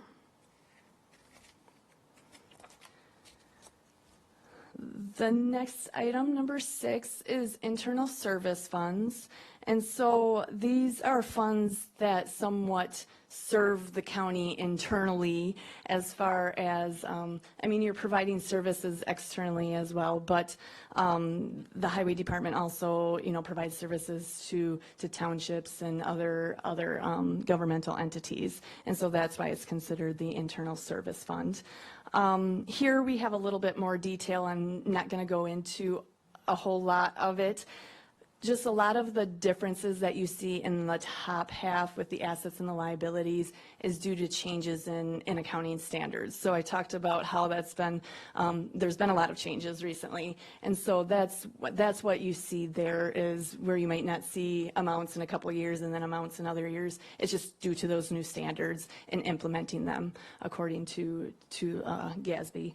Regulations. So that is what a lot of those changes are, but we'll move down then to the income statement side of it, and you'll see there where there was an overall change in net position of negative $820,000. So essentially the expenditures exceeded revenues in there.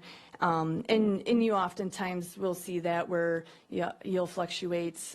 You had a positive year and then some negative years. But what we like to focus on here, like for the general fund, the unassigned fund balance to expenditures is a benchmark.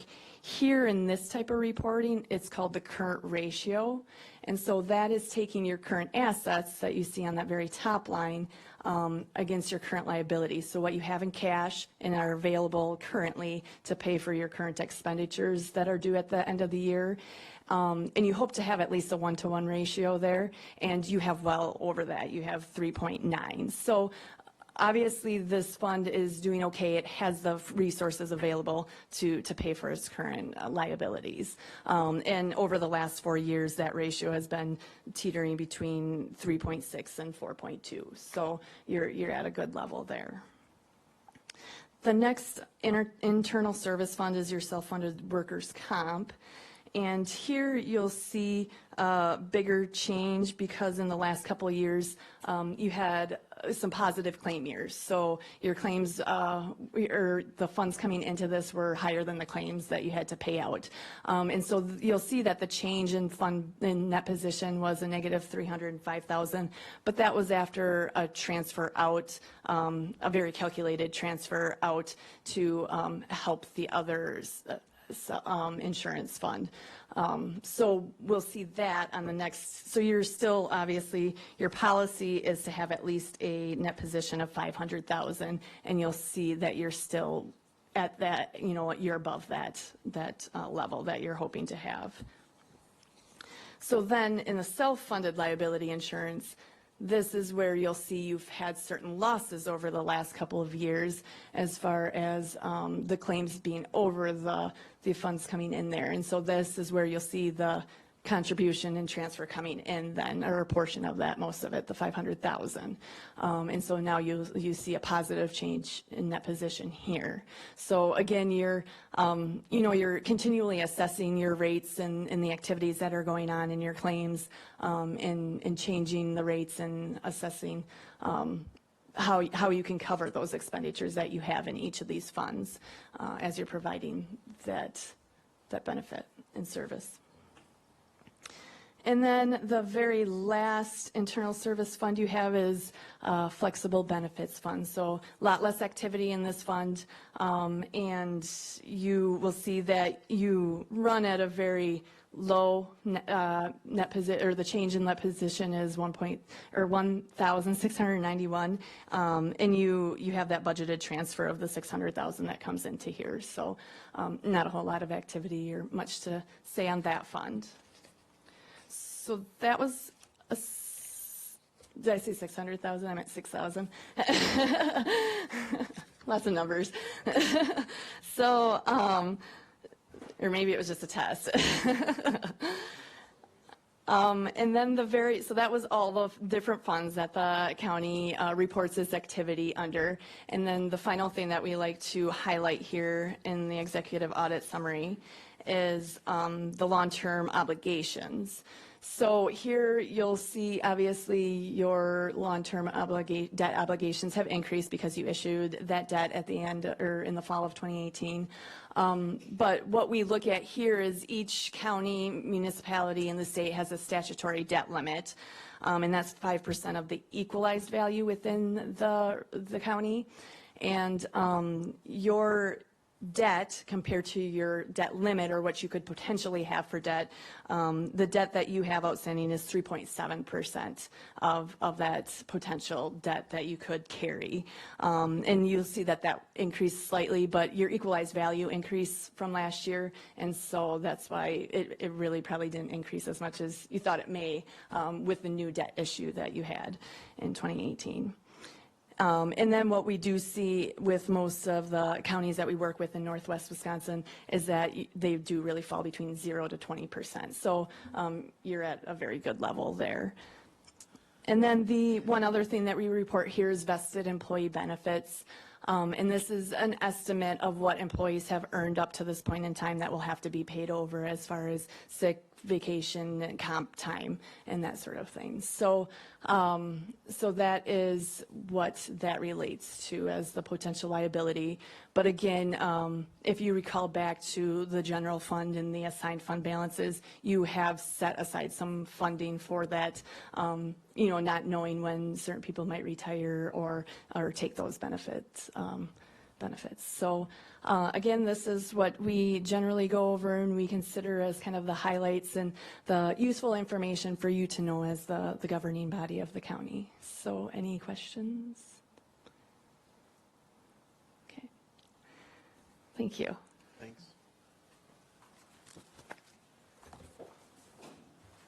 All right, business items. Resolution 29-19.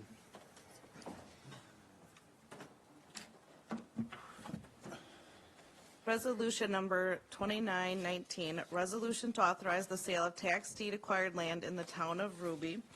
Now therefore be it resolved that the tax deed parcel identified above that was acquired in 2017 by the county pursuant to the judgment in Rem 2017 number 1 for foreclosure of tax liens be offered for sale pursuant to the provisions of section 75.69 Wisconsin statutes and section 2-353 of the Chippewa County Code of Ordinances, recommended for approval by the Tax Deeded Land Retention and Sale Committee. Motion to approve. Second. Second. Motion by Supervisor Gullickson, second by Supervisor Shipman. This property was a few months, or several months ago, actually, and Doug does all the work on these to make sure that they can be sellable. So they're originally taken, and then if there's some work that has to be done, which there was for this property, Doug's really in charge of that, and that has been completed, so we need permission to actually sell it. And Doug's here if you have any other questions about that. But I just have to say that this program is excellent. Many counties struggle with this ability to take properties, and if they need to be cleaned up, a lot of counties just don't take them because they don't have the funds available. So somebody a while back set up this funding, and I think it was a great idea for Chippewa County. So great job. Questions? Supervisor Hartman. How big a parcel is it? I'm just curious. Doug? You know. 1 acre. 1 acre, okay, thank you.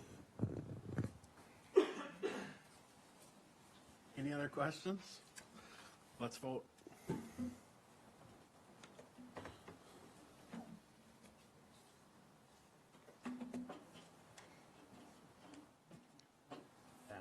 There we go. All right, release. 11 yes, 0 no. Resolution 30-19. Resolution number 30-19, resolution to approve levy for salary adjustments in 2020. Now therefore be it resolved that the $225,000 of levy funding is hereby approved to be included in the 2020 proposed county budget to be used to cover the costs of market analysis and salary schedule adjustments commencing on January 1, 2020, and performance-based pay increases commencing on July 1, 2020, forwarded to the county board by the executive committee. Motion to approve. Second. Motion by Supervisor Shipman, second by Supervisor Gullickson. We talked about this last month. This is the money set aside for PFP, market analysis, and the salary adjustments for the wage study. Market analysis, I should say.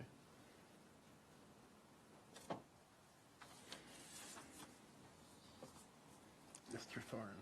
Does this cover everybody? Does this cover everybody? All of the department managers, all of the county employees? And yours? Yes, it includes me too. Only thing it wouldn't include is the WPPA, correct? Because we haven't done that. We haven't completed that yet. It doesn't include me? How do I get paid? I spoke too soon. I did not know. Everybody except for people that are by contract, I'm by contract. Okay, thank you. Supervisor Garish. Now, you're recommending that pay for performance goes away, but that's not included in this resolution, correct? Correct. Thank you. Any other questions, comments? Let's vote.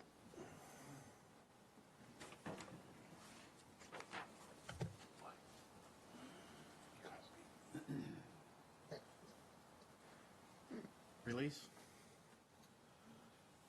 9 yes, 2 no.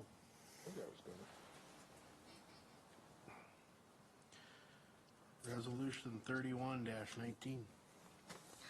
Resolution number 31-19, resolution to create a full-time pretrial specialist case manager position in the Criminal Justice Coordinating Council Division of the Department of Administration.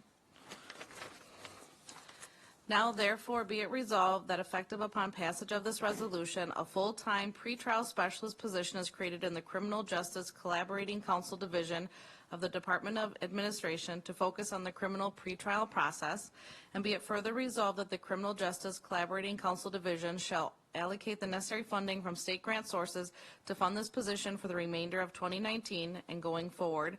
But should the grant funding necessary to fully fund the position not be available in the future, the county administrator may eliminate the position, forwarded to the county board by the executive committee.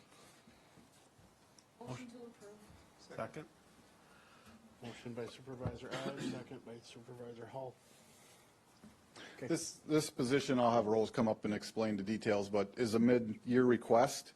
My understanding is a grant became available, so this is something that's been worked on by CJCC.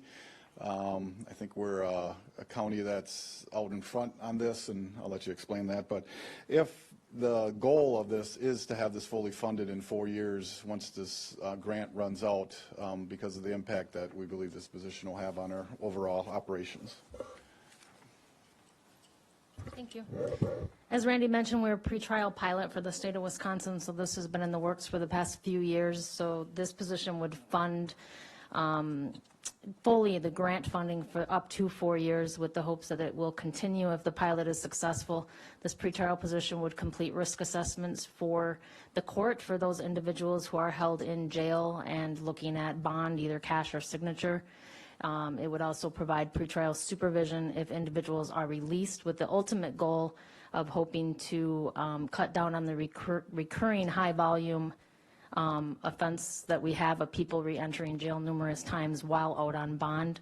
And it would also help the court system, the district attorney, defense, judges make subjective decisions regarding risk and failure to appear and new criminal activity on those individuals, and provide some consistency and risk-based supervision recommendations for the court. As Randy mentioned, the goal is to hopefully sustain this position after, if grant funding goes away in the future. The hope of this position being a county position would be that we could also capitalize on some comprehensive community service funding in the next couple of years with this position, targeting individuals in the front end of the system. Questions? Let's vote.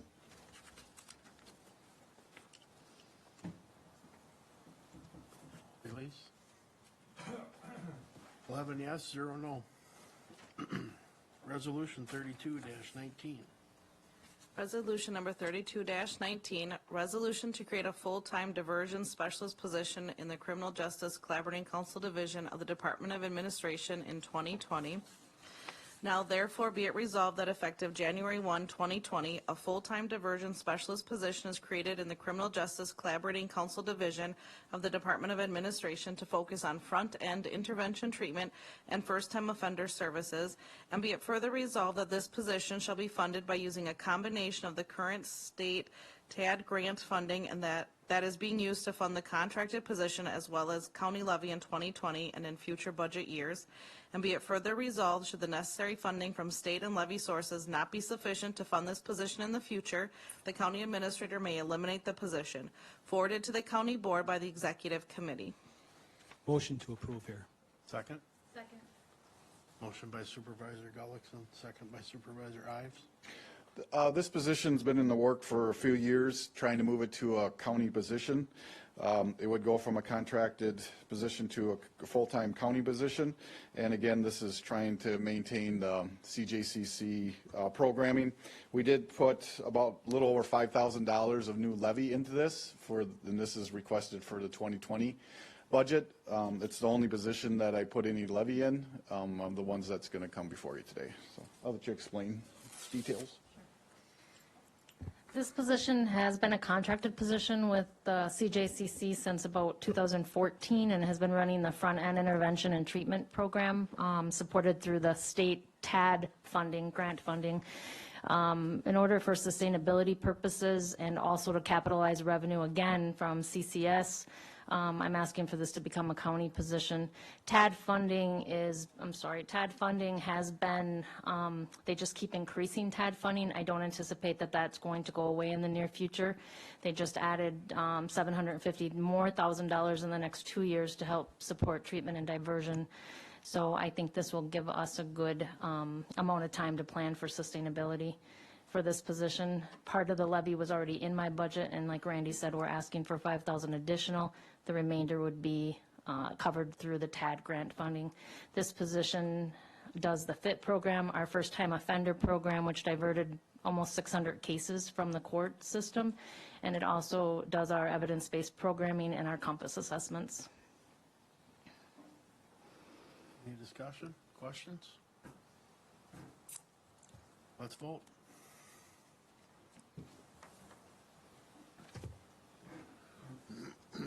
Release? 11 yes, 0 no.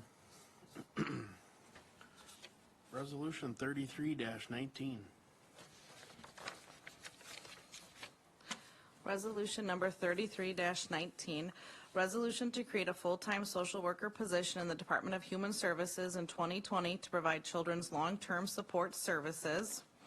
Now therefore be it resolved that effective January 1, 2020, one full-time social worker position is hereby created in the Children, Youth, and Families Division, Children with Differing Abilities Unit of the Department of Human Services to work to reduce the CLTS program waitlist and to serve consumers in need in a more expeditious manner, and be it further resolved that this position shall be initially funded by existing Department of Human Services funds for approximately the first 4 months, and thereafter by using the Medicaid revenue generated by this position for billable hours performed, and be it further resolved that should the state and federal funding necessary to fund this position no longer be available or be reduced significantly, this position may be eliminated by the county administrator, forwarded to the county board by the executive committee.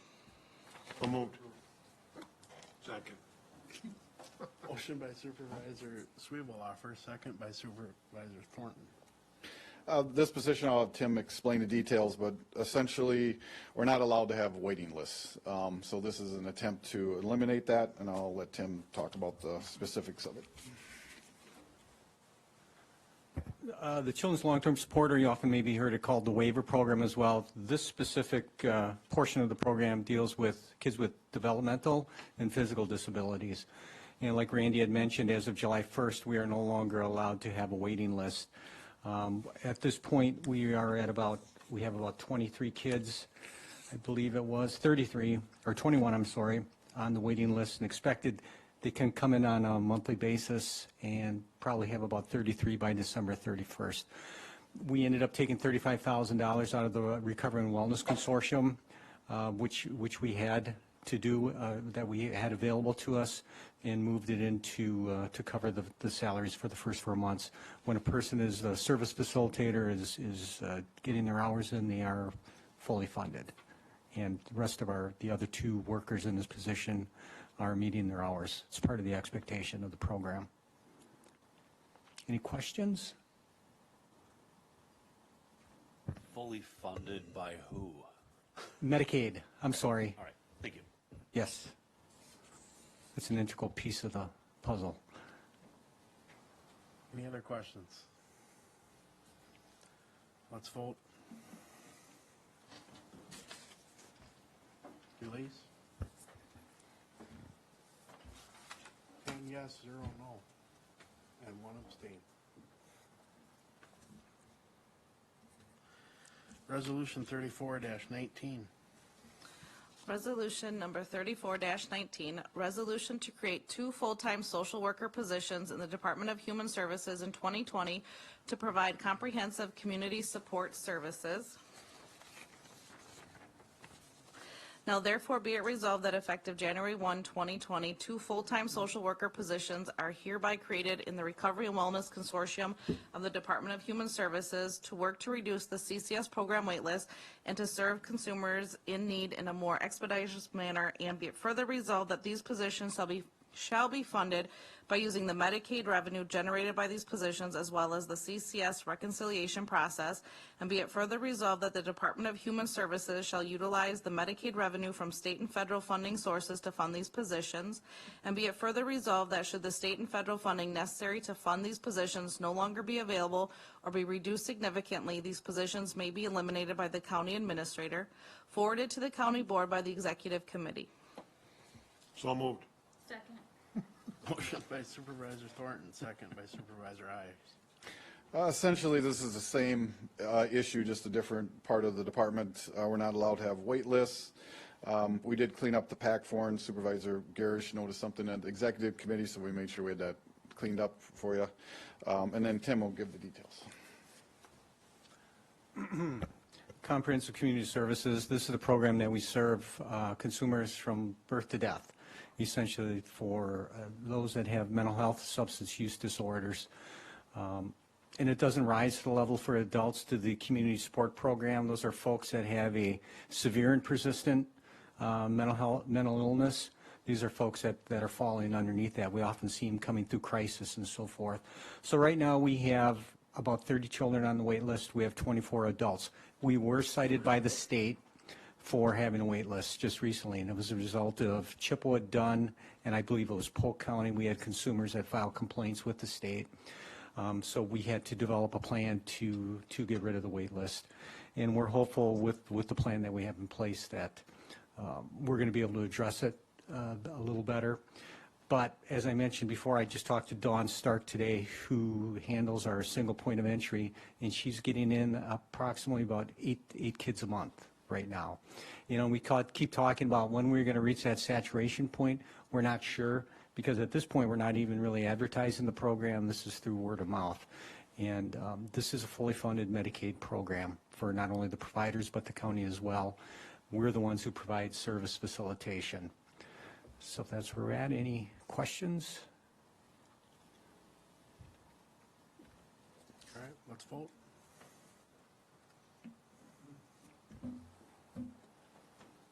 Release?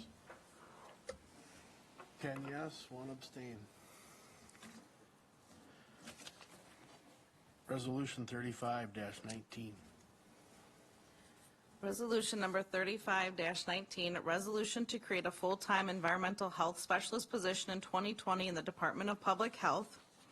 Now therefore be it resolved that effective January 1, 2020, one full-time environmental health specialist position is hereby created in the Department of Public Health to assist with the annual inspections for the Food Safety and Recreational Licensing Program, and be it further resolved that this position shall be funded with existing Department of Public Health levy funds and fees generated from the annual inspections, and be it further resolved that this position may be eliminated by the county administrator if the necessary funding is no longer available, is reduced significantly, or requires increased levy funding to make it viable, forwarded to the county board by the executive committee.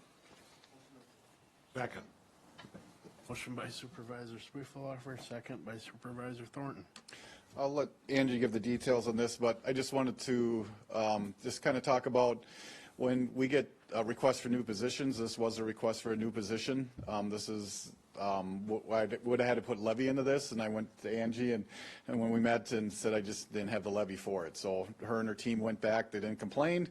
They went back and they figured out how to be able to fund this position. So I'll let her talk about those details. Thank you. This is coming forward mainly because of the number of inspections that we do in the county. We do about 500 inspections of restaurants and food trucks, and then we do about 100 inspections that include hotels, pools, campgrounds, and so because we do 603 inspections per year, and the average in the Western region is much lower than that. The average sanitarian does between 280 to 320 inspections per year. We are asking for a second sanitarian to be able to cover the number of inspections that we're doing. In the Western region, there's about an average of 1 sanitarian for every 22,000 people, and we have 1 sanitarian for 64,000 people. So Jim is really doing the work of about 3 sanitarians. And is having a hard time keeping up. We also have seen a large increase in the number of events and festivals in Chippewa County, which is great for our economy and bringing people into the county. But we do have an obligation to make sure that those food trucks are inspected and to keep the public safe.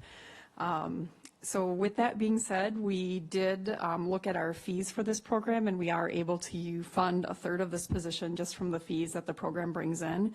The other 2/3 of the position is being covered with a savings in our personal cost report, some grants that we're bringing in, and WIC completing some nutrition assessments. So we did move some tax levy out of some other programs into environmental health. Any questions? Supervisor Garish. I'm going to apologize for this question, but I've got to ask. Now, you moved this tax levy for 2000, this is a 2000 or 2020 request, correct? Correct. Okay, because then when I look at the PAC form, it says 2019 funding sources. So all the PAC forms say this, so they're all kind of not quite right. So, because I went back to a couple, I've never noticed that before, I'm surprised. But, so what is your ongoing, what are you going to do for that levy increase ongoing after 2020?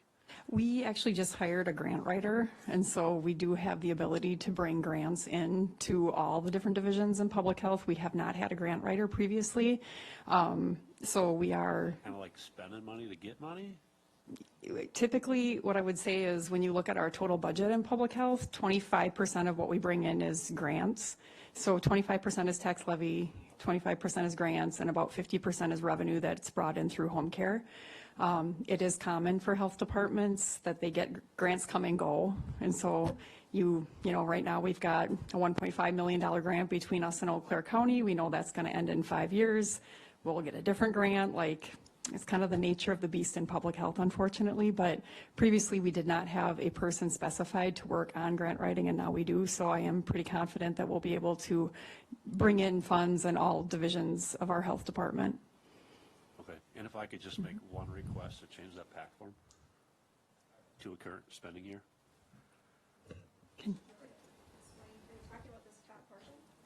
No, if I look at here, it says 2019 funding sources. It tells me where the money's coming from.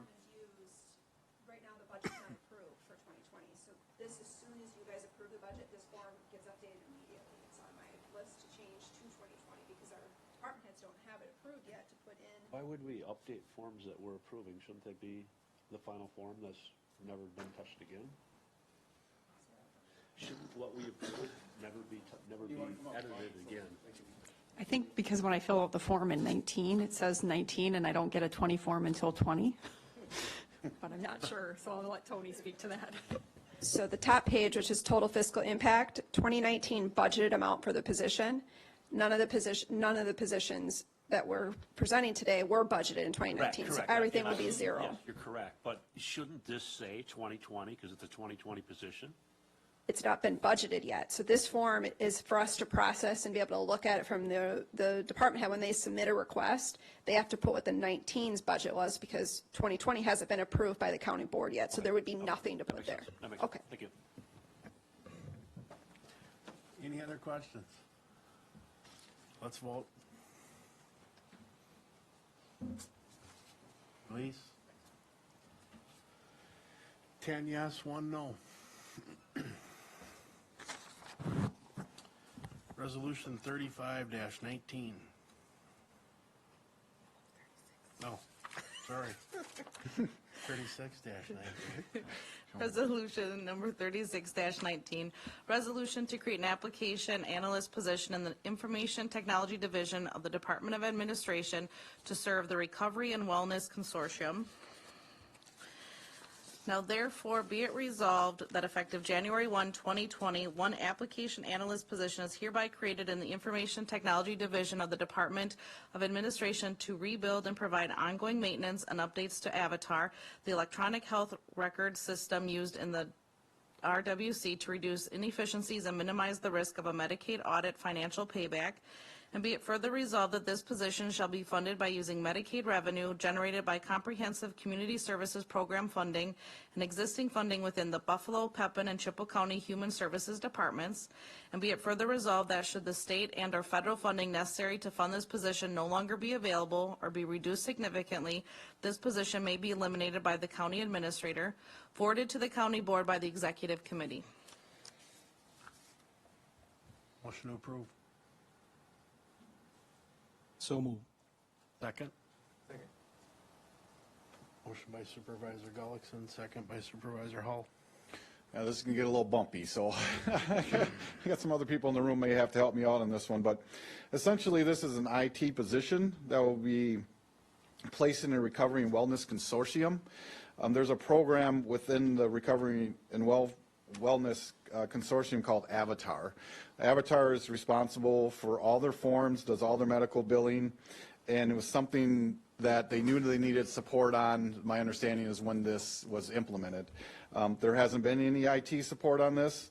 The position is kind of like some of the that we do with our accounting. We kind of do centralized accounting. We have our accounting, our financial area, but then we have accountants in other departments. This is really going to be an IT person embedded within the Recovery and Wellness Consortium, which is actually in Tim's department. We talked a long time, Tim and I and Andy and Tony talked a long time about where do we put this? Do we just put it in IT? Do we put it in DHS?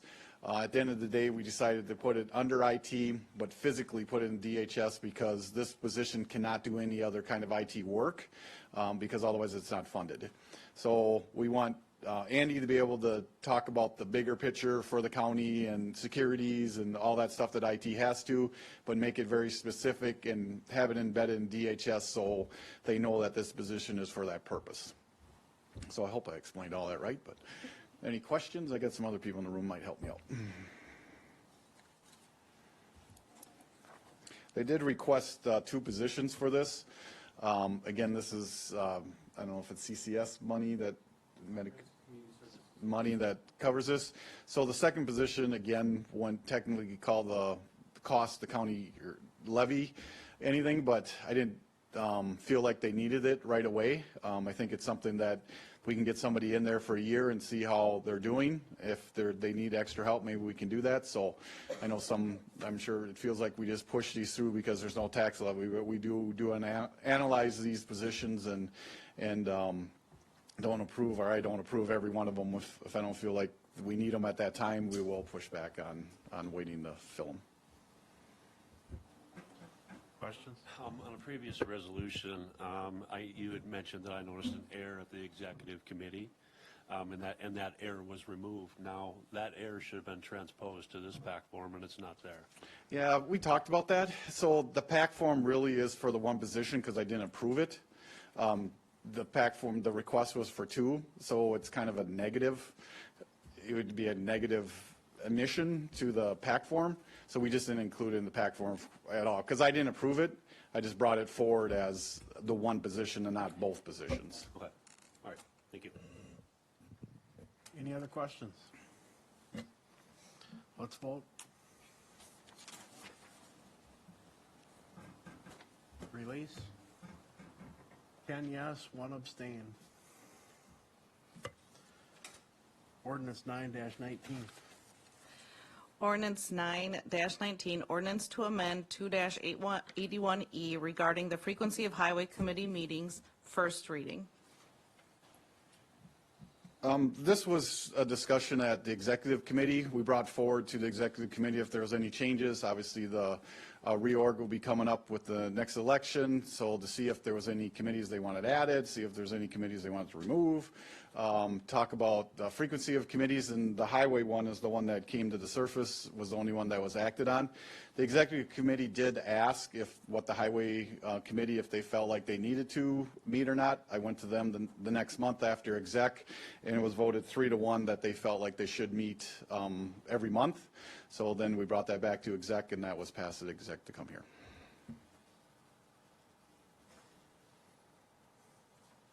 Any questions? All right, ordinance 10-19. Ordinance 10-19, ordinance to amend sections 2-63, 2-81, and 2-82 of the Chippewa County Code of Ordinances regarding the formation of the executive committee members, first reading. This also came out of the same conversation. I know there's been a lot of talk of, should we just have an executive committee? Should we have an executive personnel committee, finance committee? Should we have a meeting of the whole? The executive committee really kind of talked that all out, and this is where they landed. Essentially, the chair and vice chair is obviously automatically on the executive committee. This would change how it's done now that the chair appoints the 3 members. The county board would vote on the 3 members. So the way that would look when we come to the county board, if you approve this, is we'll give you each ballot. There'll be 3 slots on it. You guys will nominate up to as many county board members as you want. You will vote for 3, and it has to be a majority of the county board members at the meeting. So if somebody has 5, they would, and only one has a majority, you would take the one, put it on the committee, and then you'd re-vote. You can do that many, many times until someone either rescinds their position and doesn't want to be voted on, or obviously the county board decides on a majority vote who that is. That is not a closed ballot. You do have to sign your names on those ballots. It's different than the vote for the chair and vice chair.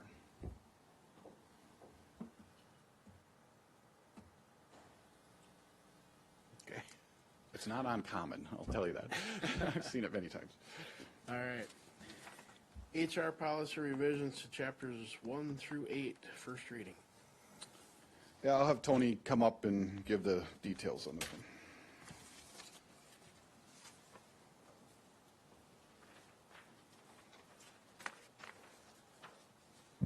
All right, so there are two agenda items. It's for review tonight for the Human Resources Policy Manual. The first one are just some general changes throughout the whole policy manual.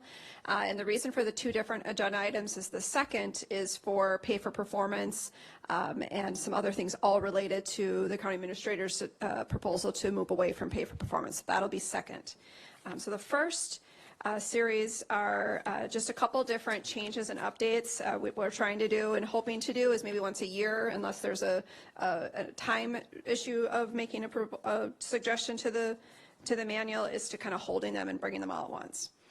The first one that Tracy has up on the screen is for breaks and lunches.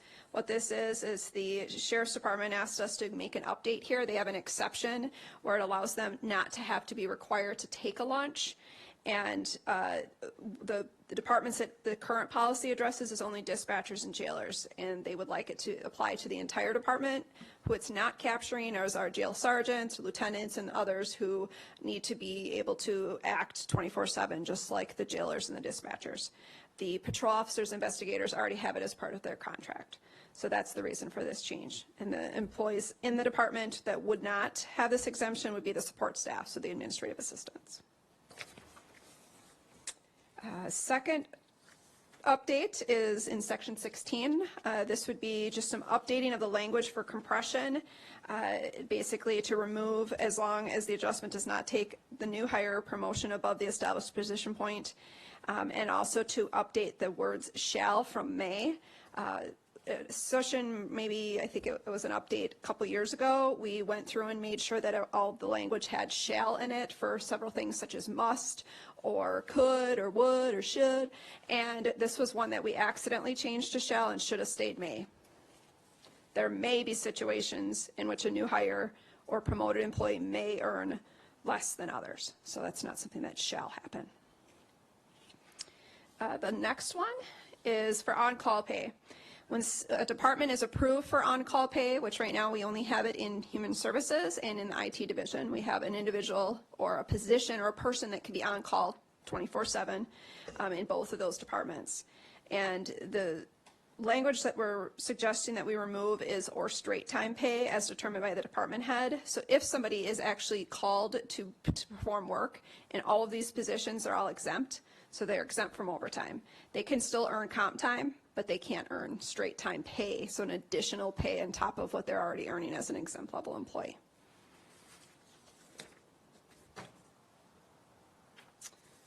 Next is in the same section.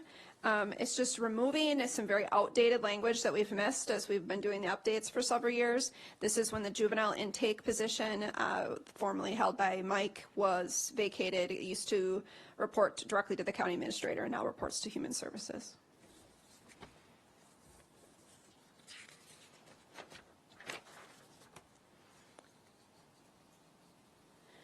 This is the mileage and reimbursement, travel, meal, and lodging expense reimbursement. We have a lot of out-of-state travel that occurs to the Minneapolis area. It could be supplies, it could be for people to attend a conference, and we were requiring an out-of-state travel form that to be filled out very repetitively because of this policy language. That was our way of ensuring that this was occurring. And so what we've decided to do is make a recommendation to change it instead of out-of-state. All destinations that are located 250 or more miles from Chippewa County. And the reason for that suggestion is because the furthest location from Chippewa County in the state is approximately 250 miles, so it gives us a radius. So that would allow people who are going to the cities often not to always have to fill out a form. Vehicle fleet policy. Supervisor Thornton had noticed that we didn't have an exception for the K-9. And so after talking with the sheriff and with the chief deputy, the suggestion was to add, with the exception of law enforcement in carrying out official duties. Need some glasses. The reason we didn't just specify the K-9 in the law enforcement department is because sometimes they do transfer pets, or they transfer it with somebody who they pick up. Then we have the health insurance section in Chapter 5. What we've had happen is we have people who transfer from a covered contracted employee under the WPPA into the county general municipal employee. So somebody who is maybe promoted from a law enforcement officer into a sergeant, or vice versa. We've had this happen. And we didn't have anything that articulated the effective date of the change because they do have a different benefit level. And so this will make sure that that's clear. We don't have any issues with the contract language as well. And it'll be the first date following that date of change of that status. And then lastly, we did add an effective August 1st accident insurance for employees. And what this will allow us to do is make sure we have clarity on effective dates and all the different things that could occur while having that benefit for Chippewa County. Any questions on any of these changes that we're suggesting? Okay. Okay, you're going to do the pay for performance right away?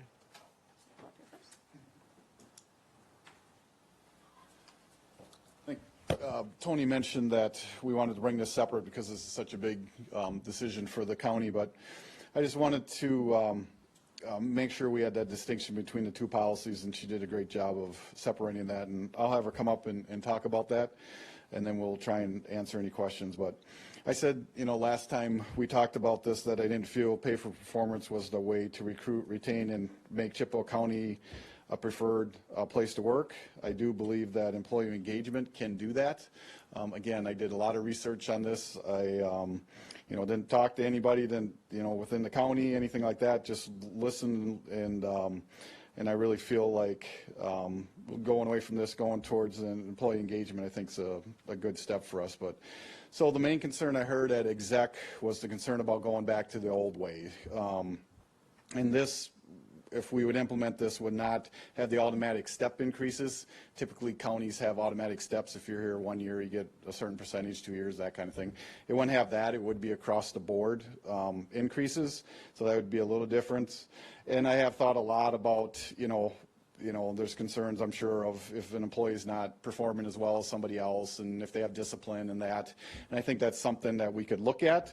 But I guess really what I'm asking for is to just give us the opportunity to engage our employees, to come up with, if we come up with something, another plan that we could look at it in the future. I'm open. I think you guys know by now I'm pretty much open to anything, but and allow us to train our supervisors. I think we need time for that. I think there's a lot of leadership training, and again, it's not the fault of our department heads or any of our supervisors. Counties are notoriously not good at that. They put people that are high performers in leadership roles, and a lot of time don't train them. So I'd like the opportunity to have some time in order to do that and engage our employees and see what we come up with in the future. But so that's kind of where I'm at. I'll let Tony go through the details, and then we can answer any questions you have.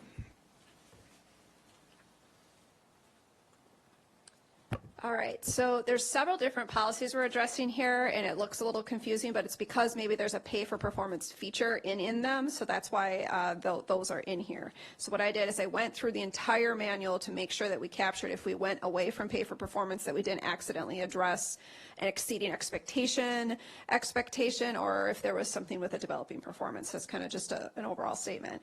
So the first section, which is the compensation system, addresses that we have pay for performance, so that would be stricken. And then we'd have to have some language that it describes how we're going to pay employees, because that section had the entire gamut of how we would pay. And so I did a lot of research looking at other counties who do have similar policies that Randy is recommending and that we're recommending, and this is the language that we've come up with. And so instead of going ahead and reading it, I assume that you guys have read it. Is there any questions on that language or any thoughts or suggestions? Okay. So basically, it just articulates the across the board, and then it's actually the effective date, and that the county board would be directing that actual percentage. The next change would be just literally striking the entire section of pay for performance. The next section is where there is pay for performance that addresses under the lead worker pay. So in lead worker, we just made a reference to the responsibilities and as it relates to exceeding expectations. So that would be stricken.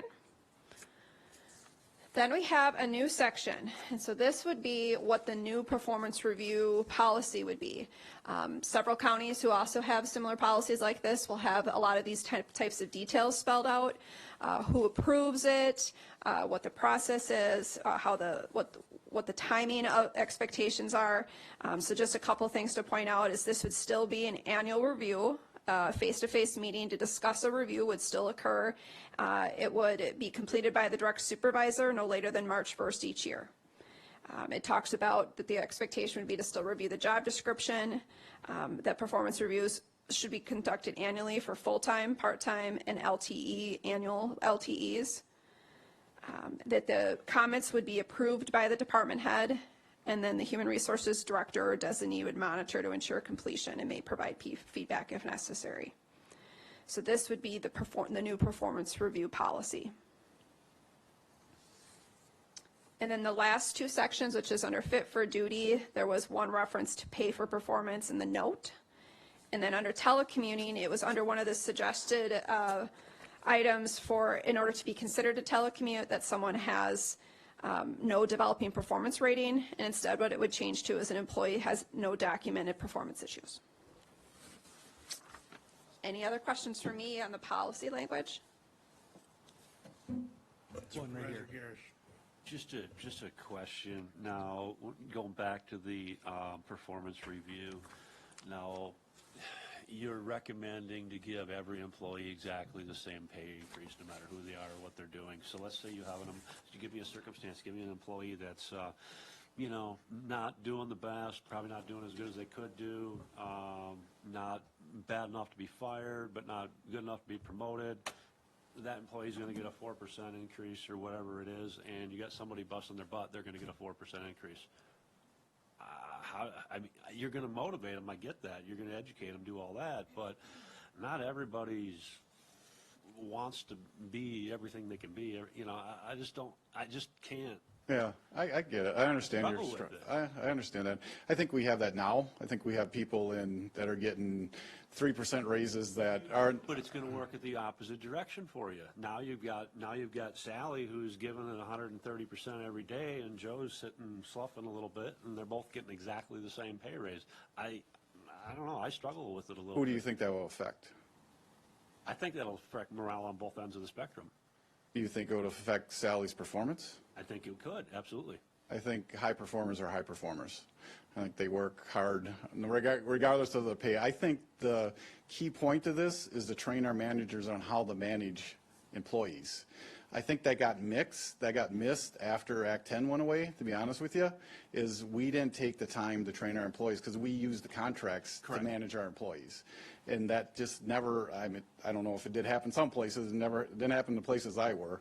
So I think we can do that, and I think we will motivate our employees through our employee engagement. I haven't found anything that says that our employees or any employees are motivated by money. It's all environment, it's all on flexibility, it's all, I can't find anything. I read all the exit interviews that happened since I've been here. It wasn't pay for performance that. So you read the exit interviews. Are they quitting because of their, they say people quit their employer, not their job. So are they quitting their boss? Is that Yeah, why? I'd say, yeah, that's the majority. Yep. Okay. Yeah, and I think that's why we need to train our supervisors. And again, I'm not blaming our supervisors. Everybody needs to be trained. I took it on myself when I became a highway commissioner to go to every training I could because I had the opportunity to do that. We don't give that opportunity a lot to our supervisors because we need them here to work. So we need to work that in. We need to be able to figure that out. So why couldn't you do the training and all the motivational stuff at the same time we have pay performance now? You could. I mean, you definitely could. And Why not keep pay performance then and then do both at the same time? Yeah, because I don't think you're being fair to your employees because our supervisors haven't been trained in that. They're not implementing it fairly. So I think we need to train our supervisors in order to even get to that point. And I don't know if we'll ever get there. I'm not promising we are or we aren't, but the counties are very unique. We have situations, we have managers that I don't manage. We have those situations. There's nothing, I don't believe, harder on an employee thinking that they know somebody's getting a higher pay than what they should, because employees know employees. That's a bigger motivated killer than anything else. We currently have employees that do get the same pay. They get 3%, let's say, that are on the low spectrum of they're just barely above that pay for, or the lowest level, and we have other ones that are just below getting the 5%. So we do have that large range, and we do hear that as a complaint. So you're getting that now. So that does happen. But I understand. I mean, I get, I love the concept of it, and if every employee was getting exactly what they should be getting paid, I'd be all for it, but I just don't feel like we're there yet. Supervisor Ives. I just had a question on the policy. Why do the reviews have to be completed no later than March 1st? Isn't that for bigger departments going to be a big caseload versus like an annual review on your anniversary date or something like that? As we've had pay for performance, the deadline was May 1st, and it was one of the #1 complaints on the pay for performance survey every year was how late it is, because you're talking about performance that occurred almost a year and a half ago. So with it not having a tie to pay, the fact that I think we're going to reduce the amount of time it takes to complete these, we think that March 1st should be achievable. Okay, thank you. Question. I don't know if I missed anything, but how does this work for department heads and their raises? It's the same. They're across the board. I don't see any reference to department heads here. It's only employees. I guess they are employees too, but how would they be? I would do their eval. Just You would do their eval? Yep. Okay. Yep. So we're currently doing. Supervisor Thornton. Can we go back to the telecommunicating one? I think you've got a typo.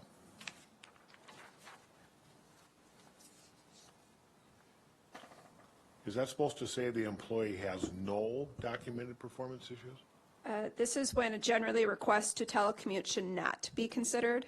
Okay. The employee has documented, so that's why it's because it's a negative statement. So these are all things they should not have. Okay, thank you. Supervisor Gullickson. Yes. Where is, in the new process, where's the work planning as far as the employee and the supervisor? Besides the evaluation, where are you accomplishing the work plan? Where they look at their employee and say, this is, where's your strengths and weaknesses? Where do we need to train? Where is that portion? Is that? You mean as part of the evaluation? Well, the evaluation, but then actually the work plan where you work out what they're going to do for the year? What they're going to do, what they're going to move forward with. I need training in XYZ. Can I get training in XYZ? That sort of thing. Yeah, I don't think we currently do that. I know some departments do that. They do it with their individual employees, but it's not a generally practiced exercise across the county. Is that correct? Not that. That directs what you're talking about, but I 100% agree. There are departments, my department, I know there's several departments who do exactly what you're saying. I know land conservation does that. Yeah. A lot of departments have work plans and goals and are very meeting regularly, all those things, but there's no policy that. And it's not tied to their evaluation currently either, right? Yeah. Well, with your process that training training the trainers, okay? Your supervisors, getting them in place. But a big part of that, and that employee, you have beginning employees that start at a certain level. That's something I think that's really critical to work into the evaluation process, because if you see someone who wants to achieve this level in a department and they're down here, how are you going to step them to it? You know, it's basically an employee retention program. It's making that employee feel a part of the process and giving them the ability to work their way up within the system. Yeah, well, the webinar that we saw that really kind of put me over the top of going for an employee engagement talked a lot about that, where they don't do an evaluation once a year. They might meet 4 times a year, and it's called coaching. Yep. And they talk about where, you know, they really do kind of set small goals and big goals and talk about that. So I don't know if that, you know, through this employee engagement, that's where we're going to end up or not. I thought it was very interesting to see that. And it really changed how the interaction was between the supervisor and the employee. It was more of how are we getting there instead of you're not getting there in kind of a negative tone. It turned it around to a very positive tone. So I don't know if that's what we're going to look like or if that's what it's going to be, but I was very encouraged to see that. I thought that was great. Well, I would certainly hope that we would roll that into it. As I've said before, if you want to know how to plow a road, you talk to somebody that's been plowing roads for 25 years. But where did they get that 25 years? They started here and they usually had a mentor. You know, there was some kind of a program or process where they were able to achieve that. And that's as much of that program as training the trainers. Or you have a superintendent like I had and said, don't hit anything. Okay. But yeah, I agree. Mentoring and all that, I think, is critical to everything we're doing. Because then it's easy to add what they call a merit increase when somebody achieves that level, or you may call it a promotion even. Yeah, okay. Thank you. Supervisor Hartman. I'd like to give our administrator kudos here. I think he's got his pulse on the majority of the people in the county, the employees, and I think this program, like you said, it was somehow could be administrated somewhat better. I think it would be all right, but the way it's set up now, it's just not working. I think it's very expensive, very cumbersome, and I give you credit for trying something different. Thank you. And I know all the employees aren't happy with me either, and I get that, but I can't look at each individual employee. I got to really look at the organization as a whole, and that's really what I tried to do. Any other questions? Supervisor Shipman. I echo what Supervisor Hartman stated. Kudos to you, and just a side note that the research on pay for performance overwhelmingly says it doesn't work. It's not motivating. So employee engagement is absolutely the direction we should be going in. Anyone else? All right. Thanks. Okay. I would look for a motion to go to closed session. Our designated reader isn't here tonight. Are you ready? Somebody's gonna have to suck it I don't up. care. Please take notice that the county board may convene upon passage of the proper motion in closed session pursuant to Wisconsin State Statute Section 19.85 sub 1 sub G for the purpose of conferring with legal counsel for the governmental body who is rendering oral or written advice concerning strategy to be adopted by the body with respect to litigation in which it is or is likely to become involved, specifically litigation involving Emerge Energy Services LP et al., United States Bankruptcy Court for the District of Delaware. Second. Morton and Sweetwater. Any discussion? All right, vote.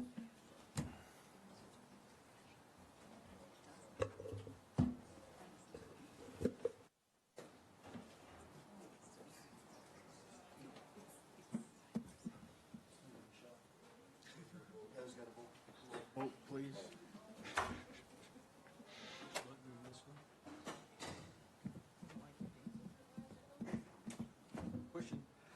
Release. 11 yes, 0 no.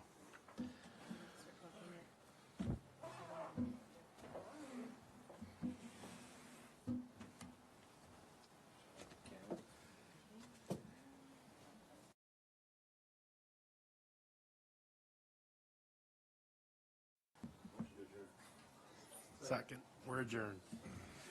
Thanks, everybody. It was a long one. You got Randy to thank for that.